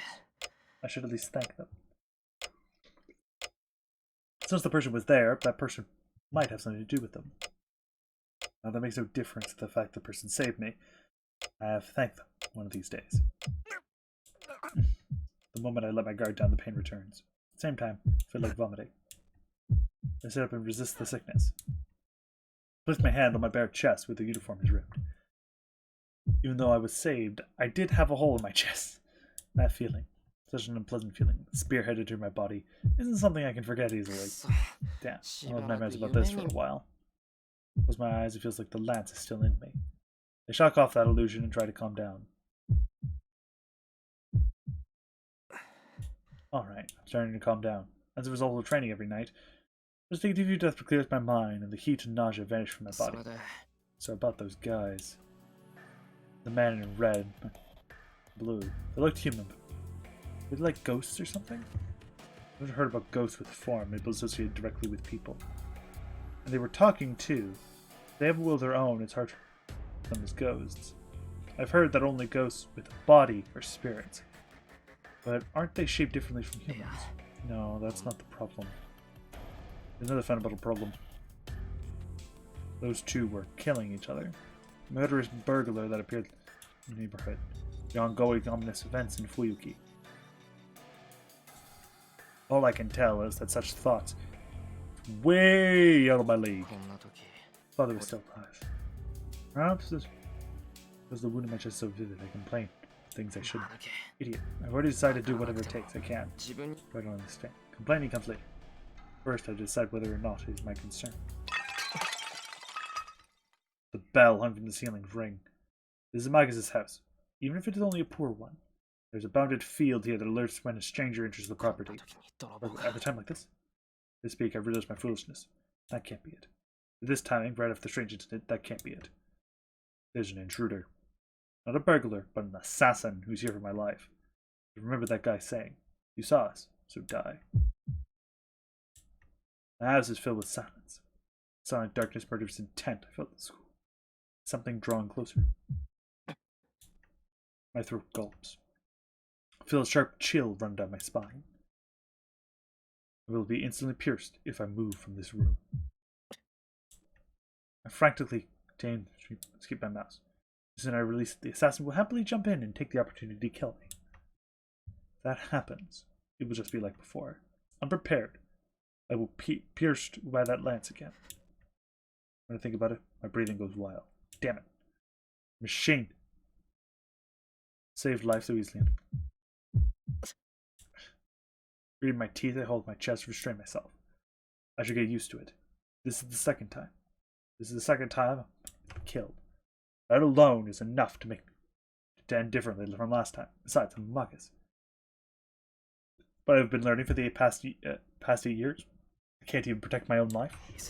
Alright, let's do it. Enough thinking. Right now, I just have to counter the intruder. First of all, I need a weapon. No Magus, all I can do is strengthening. Something that could be a weapon. Fight a new weapon. Shares lots of things. Could be weapons, but it's too far away. I'm attacked and leave the living room. Just repeat what happened earlier. It will be difficult, but I have to find a weapon here. Something long and thin would be best. My opponent's weapon is a lance, so something like a knife won't do. It'd be great if there was a wooden sword in here. Of course, if anything could be a weapon, it's only the priest. I'm disappointed. But despite that, I'm determined to help the situation. Things are already bad, so they can't get any worse. So all I can do is run forward until I run out of energy. Trace on. With those words of reconstruction. 60 centimeter long poster. I detonated something that repelled lamps, so I have to channel magic energy every corner and solidify it. Basic quality, analyze. Extend my consciousness. As if soaking my blood into the poster through my skin, premeditated magical energy to it. Basic quality, reinforced. I sense that I've hit the bottom. Right over magical energy flows from it. Off. I cut off all connection with the poster and shudder, feeling of success. The poster is now hard as metal, but it is light as it was before, so I couldn't ask for better sort. I did it. How many years has it been since I last succeeded in strengthening magic? Kind of ironic, the magic I've been able to achieve since Kudisku died finally started working in this kind of situation. Anyways, now, I might be able to do something. I have some knowledge of how to use a sword. I hold the poster with both hands and stand up. I'll dive, and anyway, if I stay here, I don't think I'll be able to flee even if I escape this house. What I can do is run straight for the shed and make a stronger weapon. Phew. Come if you're going to come, it won't be like before. The instant I think that. Ball spine shivered. When did you arrive? Appearing from the ceiling, the guy straight at me. What? Silver light descends upon me. That guy, straight through the ceiling, descends piercing my head. Try to escape rolling forward. He lands softly while I keep rolling. But I stop rolling and stand pushing, sword in hand. He turns to face me, looking bored. You're causing unnecessary troubles. I've been considering it by killing you before you notice me. He raises his lance again, seemingly uninterested. I don't know why, but he lacks the spirit he had in the school ground. In that case, I might be able to outwit him. Jeez, I never thought I'd kill the same person twice in one day. I guess it just means the human world will always be filled with bloodshed. The man complaining as if he thinks nothing of me. Slowly move backward. About 3 more meters to the window. Once out the window, it's 20 meters to the shed. Then I could run off this instant. See you. Don't come back this time, kid. He says blankly as though sighing it out. Pain assails my right arm. It happened in an instant. Managed to last with the thrust. Without time for me to react, I would have faced a second death with that blow. But I was prevented by my newly made sword. Unless there's a thought it was just a poster. Paper. The lance thrust at the poster wasn't there. It was deflected by it, and only skimmed my right arm. Oh, that's a strange technique you got there. Man's expression goes away. His carelessness disappears, as if he's staring with beast-like eyes. Screwed up. I was just being stupidly optimistic when I thought I could do something. The thing before me is a monster beyond belief. Like, look at that hand. Painfully, I realize my foolishness for letting my guard down, even slightly against him. That's right. If I'd only been desperate, I should have ran frantically for the window as soon as I miraculously avoided his first attack. I thought you were just a kid, but I do feel some magical energy from you, even though it's weak. That must be why you're alive after it stabs you through the heart. He points his lance at me. I won't be able to block it. I can't possibly block that lightning flash blow. If his weapon were a sword, I might be able to at least prepare for it. But that's a lance. A sword follows a line. Lance has a point. I was to block a blow from a point that I can't even see coming. Good. Looks like I might be able to have a little fun. The man's body descends. In that instant, his lance is swung sideways. I block the lance coming in my face with just my instincts. Good boy. Here comes the next one. There's a huge whirlwind. I don't know how he's moving his lance in a small room, but it makes a beautiful arc again. Comes to attack my body from the other side. I construct his sword to move to stop it. It bends. Is he using a hammer? Damn, there's no broken my bones in my arms. Damn you. I swing the sword. There's a light. as he hasn't pulled back his lance. So I just flick away. Arm that hits it goes numb. Throat bends even more. Man's lance. You're useless. I gave you a chance, but you didn't do anything worthwhile. Well, I guess that's asking too much. An armed fight from the Magas. Man just playing with me. He let me hit him once since I blocked him twice. But I used up my one and only chance for a makeshift attack. That's why he sees no point in fighting me anymore. You've let me down. I'll just kill you now, kid. He readies his lance again. Say. What do you want, you idiot? And so he moved. Without looking behind me, I jump out the window. Crash. I break the window with my back and roll outside. I roll a few times to get up in. Without a thought, I turn and swing behind me. The man hesitates for a moment as I deflected his lance thrust. As I expected, if I jumped out the window, he would have definitely come after me. And he would have killed me even before I could get up. That's what I expected, the fatal blow, and swung at it. It was a bold plan. Would have died if it was a second too late, or a second too early. But considering the difference in our skill, it could never have been too early. So all I had to do was get up fast as possible and swing what was coming behind me.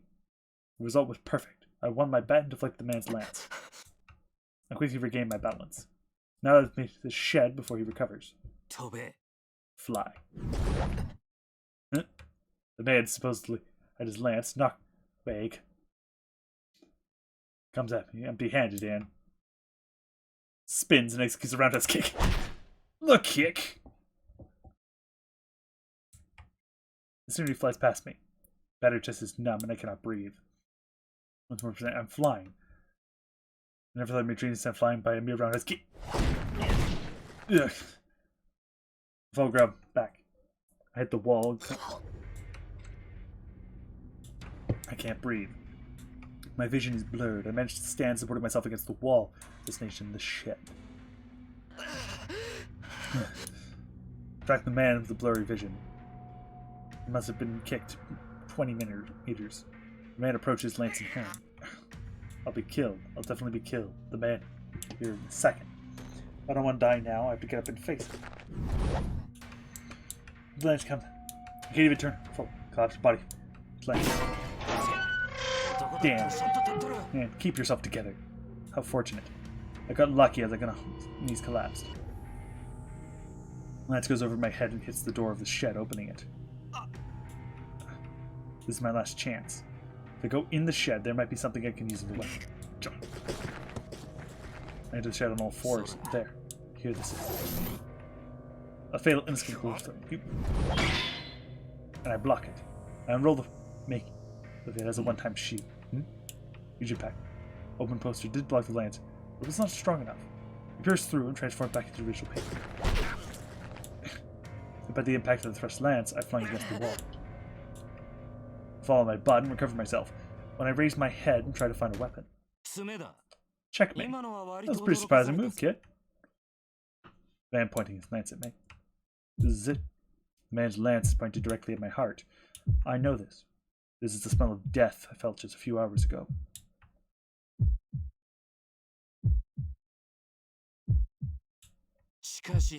But I don't understand. You're quick-witted, but you suck at magic. It seems like you have talent, but I guess you're just too young. I can't hear him. My mind is focused only on the weapon in front of me. It's only natural, because I'll die if that thing is thrust. So everything else has gone from my mind. What else I can think? Now, it ended up like this. It's unlikely. But maybe you were the seventh one. Well, good for you, even if that wasn't the case. The arms move. The movement I couldn't even see before. Like, it's in slow motion now.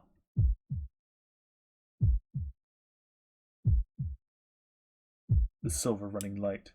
The spearhead moves straight from my heart. It will spill blood in a second. I know this feeling. This feeling of metal running into me. There's of blood coming from my throat. This is the world of me disappearing. I felt it all earlier. But I have to experience it again. Really? I understand. Why do I have to go through this? This is bullshit. I can't accept this. I can't die here so meaninglessly. I was saved. I was saved. So I can't die so easily. I have to live and fulfill my obligations. If I die, I can't do that.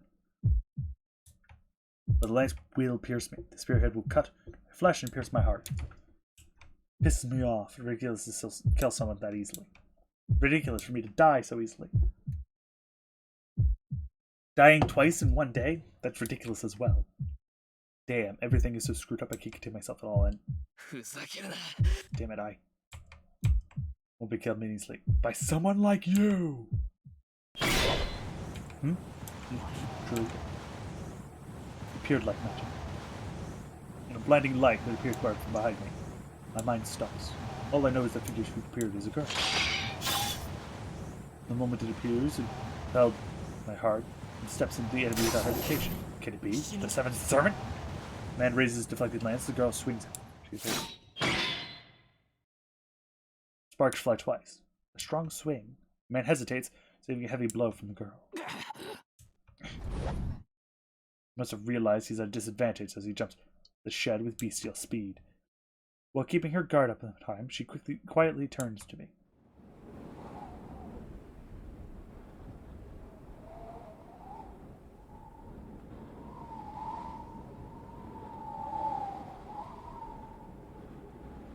The wind is strong today.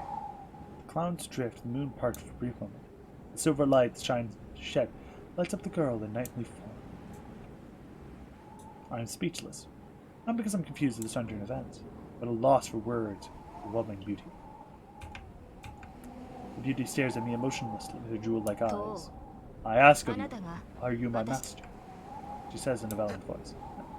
Master. I only repeat back her words. I don't know who she is or what she's talking about. All I know is that this small girl is the same kind of bee as the maid outside.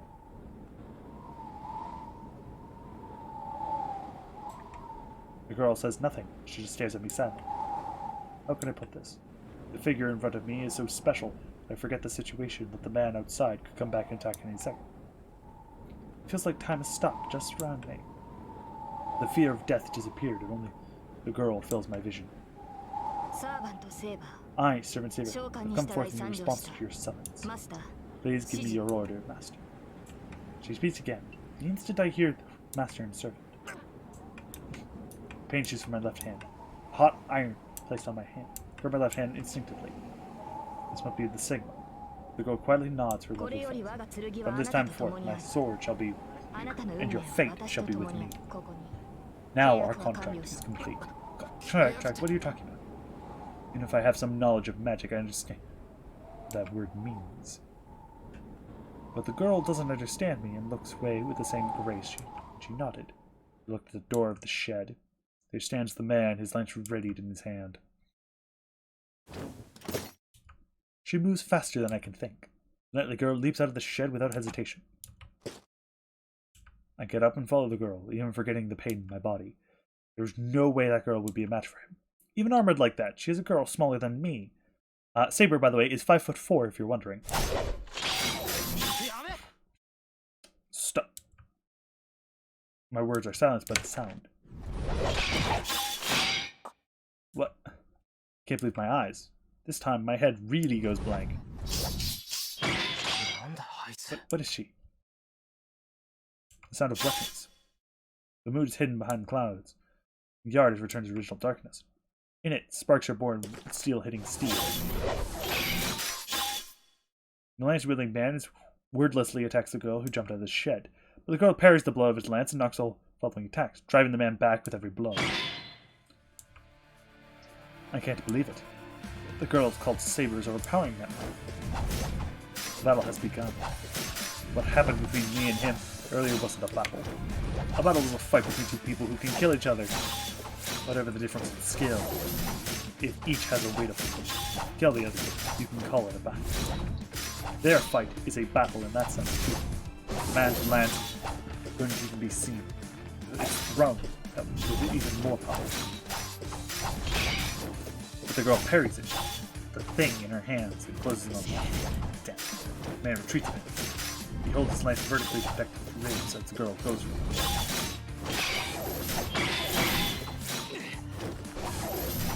In that moment, the man's lance glows.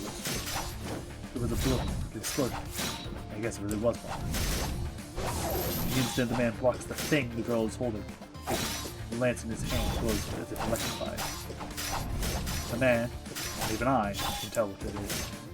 The fourth magical energy is so strong that it's visible. Each of the girdle glows with a terrible amount of magical energy. That outrageous amount of magical energy is penetrating the opponent's weapon just by touching it. Such a thing. It would take such force just to block it. You think that man's lance is active stepper rifle. The blows of the girl is equal powerful shot. Every time the girl swings, the yard is filled with light. But that isn't what's overpowering now. Coward! What are you doing hiding from the weapon? The man complains for these attacks. The girl does not answer, but only attacks even more with the thing in her hand. The man retreats without a chance for a counterattack, because the girl's weapon is invisible. As he cannot sense her range, he would be careless to attack recklessly. Yes, it is invisible. The girl definitely has something in her hands. As you can't see the shape, nor how long it is, you can't tell anything about it. Other than she's using two hands. Perhaps it's totally invisible, as it does not show up when the sparks fly off. Damn. The man must be having a hard time defending against it, as his moves are as sharp. When the girl reflects for the first time, she swings her weapon with more fury. The storm blows without pause. The flying sparks remind me of a blacksmith hitting iron. The lance-wielding man blocks them, clucking his tongue. I must say, I admire his skills, even though he tried to kill me. The man blocking invisible blows, watching only the opponent's legs and arms. But that's it. You only need to beat down something to go on a defensive. As if you do say so, a girl steps even closer to the man. Delivers a bow with only like smashing him. Don't underestimate me, fool. You must seize the opportunity as the man disappears. No, he jumped back, making it look like he disappeared. His blow cuts through the air and destroys the ground, kicking up dust. The blow, swung as a final one, was easily dodged. What did she do? I can tell even from a distance. I don't know about careful blows from before, but she did blow one to touch that man. Even that man's body must be in the strain under all of his attacks. But if he suppressed it for an instant and jumped away, as though the blow was determined to convict him. The man jumped several meters as he jumps as soon as he lands. As if reversing his retreat, he jumps at the girl. In contrast, the girl still has her sword at the ground. It up his earring for the length forward, and the girl twists her body, sword still on the ground. The contest lasts less than a second. The man sees his mistake and tries to hold back. The girl uses her whole body to execute her blow. Man blown away. Who blew him back? Both seem discontent. They each launched their blows to kill each other. Even if they allowed to escape immediate danger, they were worthless. Their distance opens. Stare at each other silently. What is wrong, Lancer? It would not do your name credit if you just stand there. If you will not come, then I will. You want to come and die? I don't mind. Let me ask you this first. You know Phantom. Is it a sword? The man glares right into her heart. Who knows? It might be a battle axe, or it might be a spear. It might even be a bow, Lancer. Keep talking, Saber. Perhaps it's funny for him. The man who Lancer lowers his lance. It looks like he's indicating that he doesn't want to fight anymore. The girl is puzzled by Lancer's action, but I know that stance. He was used in the fight a few hours ago in the schoolyard. It was the fatal blow that's ended the show. I suggest in case the first meeting. Do you want to call it even? It's not a bad deal, right? See, the senile master over there is useless, and it so happens my master is a coward. I think it's in both our interests to hold off on this match until we're better prepared. And I refuse. You will fall here, Lancer.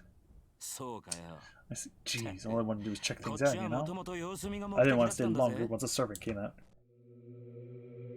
It seemed like the air around them distorted. Lancer lowers his stance. A chill air at this moment.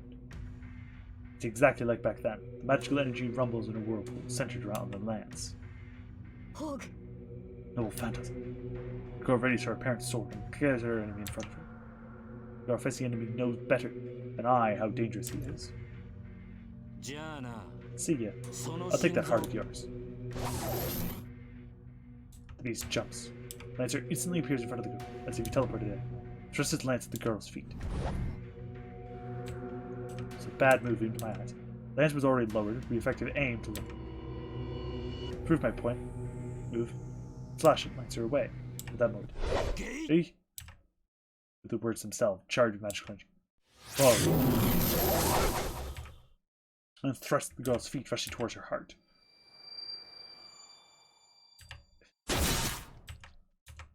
Her body into the air. The girl is driven up into the air where the blow of the lance. She comes crashing down. No, lands on the ground. She's bleeding. The girl who hasn't received a scratch so far is bleeding badly from her chest. No, a reverse of causality. I'm surprised too. No, since I saw from a distance, I can tell better than her attack just now was a strange one. The lance was definitely aimed at her feet, but it should have changed. But it suddenly changed course, moving strangely in an opposite direction, and it pierced the girl's heart.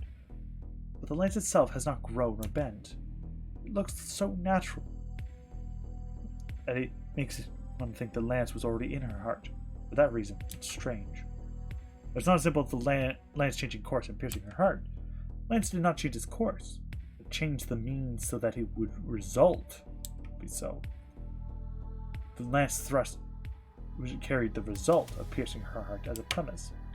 In other words, the process and the result were reversed. That's why the reverse of causality. Your result ignores the process. As long as the result of the lance piercing her heart, the course of the lance was merely something added later to prove that fact. An evil thorn that breaks through all defenses. A lance that pierces the heart every time it is used. A weapon that determines your fate just by its use. How can anyone block such a ridiculous attack? However, the enemy tries to dodge it. The enemy will pierce their heart without fail. That is why this move is fatal. Cursed lance will always pierce the opponent is one thrust. But the girl evaded it by a small margin. She is wounded, but it was not a fatal blow. In a sense, her actions were more impossible than the lance. The instant the lance was thrust, she turned, jumped back, with her might, as if she knew what was going to happen. Either she had incredible luck, or enough divine protection to nullify the curse of the lance. Hint, hint, nudge, nudge, she has both. Either way, she avoided a fatal blow that sullied Lancer's name. The girl catches their breath. The blood running so much has stopped, and even the stab wound is healed. I guess that's extraordinary. I knew she wasn't normal, but still, that's too strange. Like her skills, it's Lancer. Like the incredible energy blows. Like her body that heals by itself, this girl clearly surpasses Lancer. But that was only up until now. Even if it's healing, her wound is deep. Lancer attacks now, she'll be defeated without being able to defend herself. But with this overwhelming advantage, Lancer doesn't move. He glares at the girl, grinding his teeth so hard that it can hear him. He evaded it, Saber. My fatal Gable. A voice echoes from the ground. Gable, you are Ireland's well, not man of light, child of light. He's more accurate. Lancer frowns. His hostility disappears. Click of his tongue in annoyance. I screwed up. I'm going to use this move and you failed. Jeez. I guess being too famous is bad too. The pressure goes away. Lancer doesn't attack the wound, simply turns back and moves to the edge of the yard. It is a rule that servants fight to the death if your identity is revealed. However, unfortunately, my master is a coward. He is telling me to go back since you invaded my lands. You're running away, Lancer? Yeah. I don't mind if you come after me, Saber. Just prepare to die if you do. Unbound, Lancer easily jumps over the wall and disappears. Wait, Lancer. The wounded girl starts to pursue the enemy. Is she stupid? Into the yard with all my strength. The girl will go after him if I don't stop her instantly. but there was no need for that. When the girl tries to jump over the wall, she clenches her chest and stuff. I ran over to stare at her. No, I tried to approach to call her out, but I forgot the instant I come near her. To put it simply, everything about her is absurd. Now that I'm near her, I can tell that the shiny armor she wears is really heavy. Old-fashioned cloth is smooth and a vivid blue. That isn't what fascinates me. The girl, a few years younger than me, is beautiful. Golden hair, moonlight is finely textured, as if sprinkled with gold dust. The face, with some sign of naivety,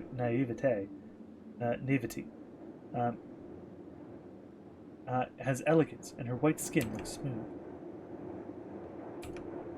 I can't call out to her because I'm fascinated with her by her beauty.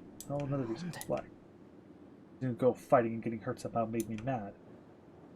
All the while, I'm fascinated with her. The girl has her hand on her chest. But that ends quickly. The girl lets her chest go, as if the pain has gone away. She stares directly at me. I'm not sure how I should talk to her, or notice her is gone. Even though I missed her heart, the lance stabbed her chest, but she's unscathed. I've heard healing magics, but I didn't think of her using anything like that. So that just means she's automatically heals when she's wounded. My brain switches gear. I'm fascinated by her. She's a strange being. I can't let my guard down until I know why. Who are you? I must ask her. What do you mean? I am the servant's seer. You summoned me, so I do not. You should need to confirm it. Please call me Saber. She replies without hesitation. Her tone is polite yet gentle. Just hearing it makes my head go blank. What am I getting excited? Such strange name. I hide my burning face and reply really, really, really stupidly. I don't know what else to say. I wouldn't know of anything such to say since I asked her name. It isn't natural for her to introduce herself. In that case, it would be impolite to stay silent like this. I am Shiro. My name is Shiro.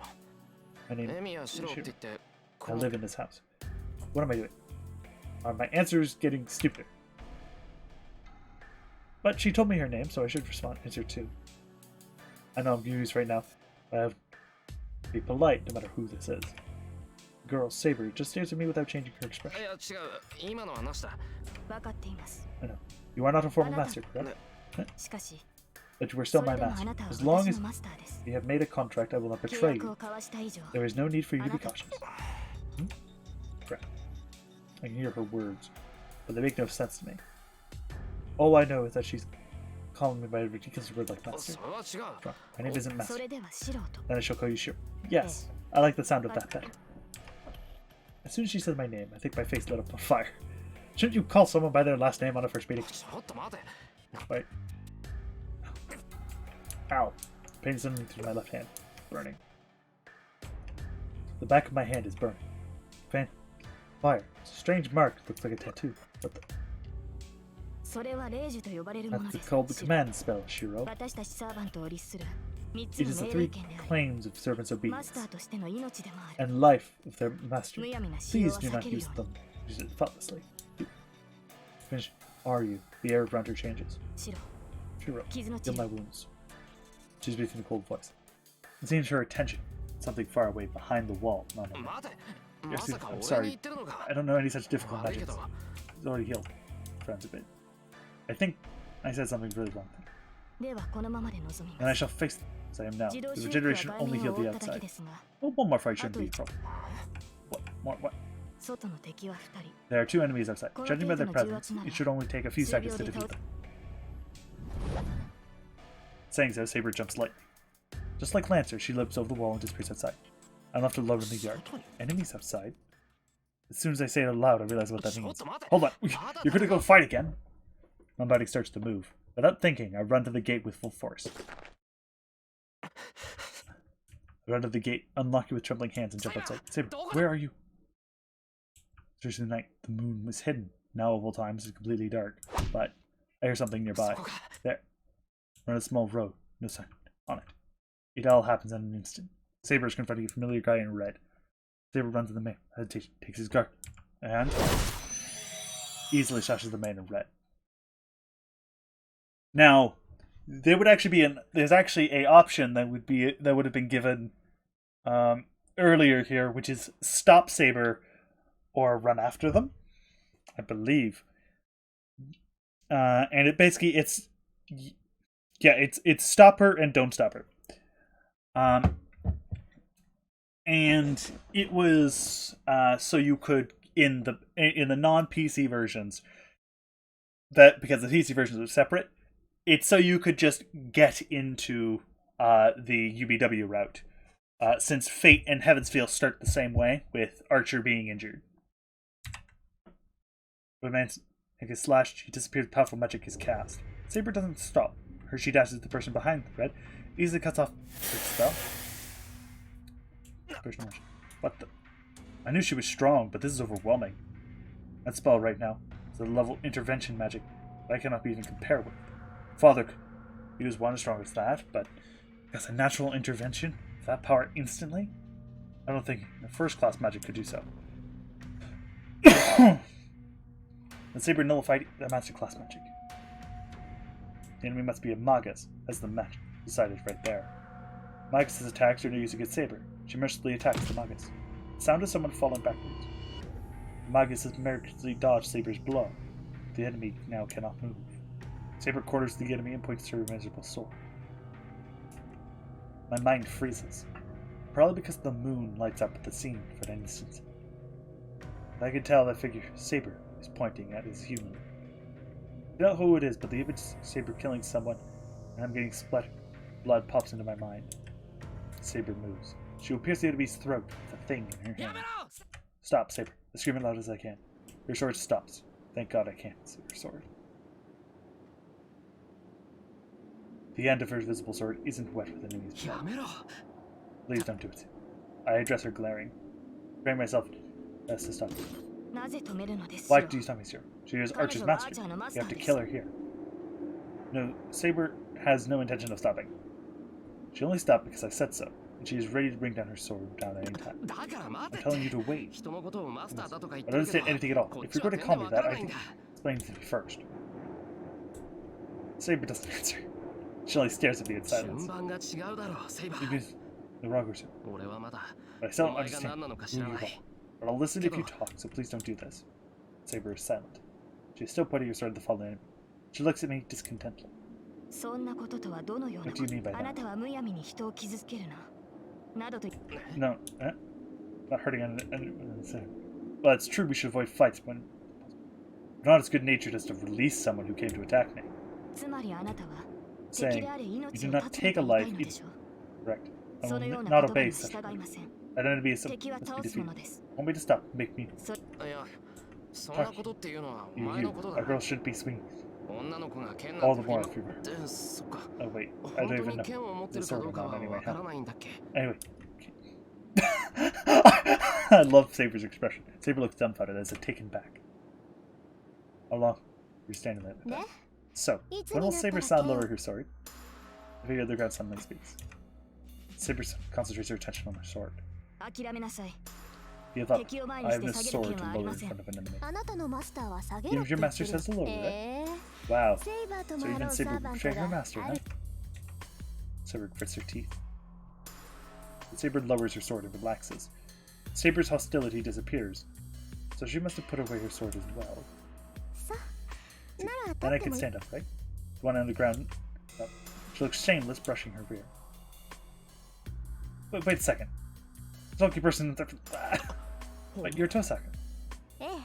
Yes, good evening, Emiya-kun. Tosaka Reen appears with a big smile. That gets me. If she greeted me normally like that, everything up to now would seem like a dream. And, nope, my head's about to explode. Jeez, how easy. So you were using magic. That means I'm a magician. Well, we're the same. I need a hide. Which replies clearly like that. It makes me seem so stupid for asking. Let's talk inside. You don't know anything, right, Kenya? So saying, she walks toward the entrance. What do you think? And then she turns a smile on her face, like isn't like the previous one. Are you stupid?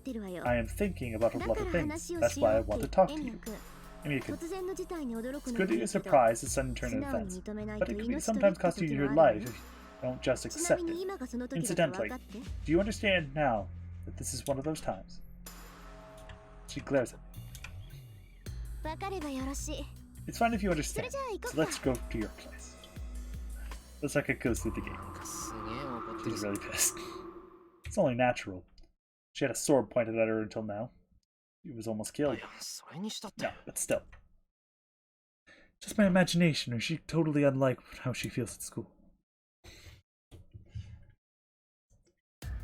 I'm in a strange situation.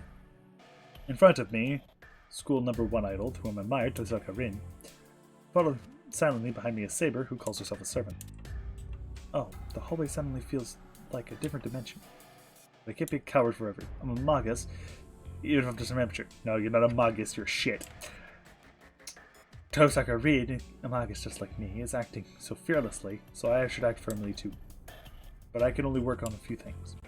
First, about Saber, who's following me. I'm sure she's kind of familiar because she calls me master. I have a contract with her. I hear that a familiar is a kind of assistant for a magus. Most magi transfer parts of their body into something and summon it as another self. For the other self, a magus usually uses a small animal. That's simply because it's easy to take over the mind of something like a cat or a dog. Some magi use a human if they're familiar, but they need enough magical energy to restrain a human at all times if they do such a thing. But if one constantly uses enough magical energy to control someone, it would take most magical energy to sustain the familiar. But that'd be putting out the cart before the horse. A familiar is something that assists the magus. To reduce the burden on the magus, they commonly accepted that small animals are most suitable. So I've been taught, but... What is it, Shiro? No, it's nothing. Saber looks human, no matter. Look at her, and she's clearly superior to me, her master. I don't have the magical energy to control such a person, and more than that, I don't have the magic circuit to summon them. So Saber must be something rather unlike a familiar. He said she's a servant. I don't know what that is, but I think the man called Lancer and the man called Fred with Tosaka are the same thing. It must be that Tosaka is also called their master. I just saw her magic skills. If I am worth half a magus, she would be worth about 3 magi, though of course, there's no point in comparing me to other magi when I can only use strengthening. Anyway, Tosaka is in spiritually superior land. There's a family of magi that looks after this land. The Emiya family is Izuku's generation, so we're strangers. That's why I did. We're magi. I don't even knew the Emiyas were family of magi either. There's probably magi in this town that I don't know about. If Lancer is a familiar another magus in town, look at my head, the conflict between magi. Wow, it's pretty big, Japanese town. Unusual for me. Oh, is that the living room? Saying so, Tosaka goes into the living room. Let's stop thinking for now. Let's listen to Tosaka's story. Light on. Turn on the lights. Already past 1 in the morning. Oh, it's so cold. What's this? Windows are broken. I couldn't help it. I was attacked by the Lancer guy. I was just desperate. I see. So you were fighting him alone until you summoned Saber. I didn't fight him. He just beat me up. Ah, so you don't even try to show up, huh? I see. You're really just as you appear, Emiya. Tosaka walks over to the broken window. Tosaka takes a piece of shattered glass, takes a look at it, and... Minuten Warenchiben. She cuts the tip of her finger, drops a drop of blood onto the glass. What kind of magic is this? Shattered glass combined, transform restores itself in a matter of seconds. That was... It's just a small demonstration. It won't be enough to repay you for saving me, but I have to do at least this much. Oh, I'm sure you would have fixed it if I hadn't. But this is with magic energy, right? Oh, I really replace the window. But we don't talk in this cold beauty. She says it's something natural. Needless to say, her skills would be on my understanding. No, that's I can't do this. But you fix it. There's no way you can't fix it. Handling glass is elementary. Restoring glass just a few minutes ago. It's only like an admission test for any school, right? That's how it is. I'm only taught by my father, so I don't like basic elementary stuff. Sounds like freezes. Damn it. Seems like I said something I shouldn't have. However, this is how we shall end for today. Now, though, unlike that one, you actually look at it. Oh, if I looked at it in the other one, it would actually light up as Fate rather than. Well, yeah, no, it would have because. But I probably could actually load it in Heaven's Feel as well. I wouldn't be able to load it in UBW because these sets of events technically don't happen in UBW. So, hopefully you've all enjoyed, and I will be back at a later date. Thank you for watching.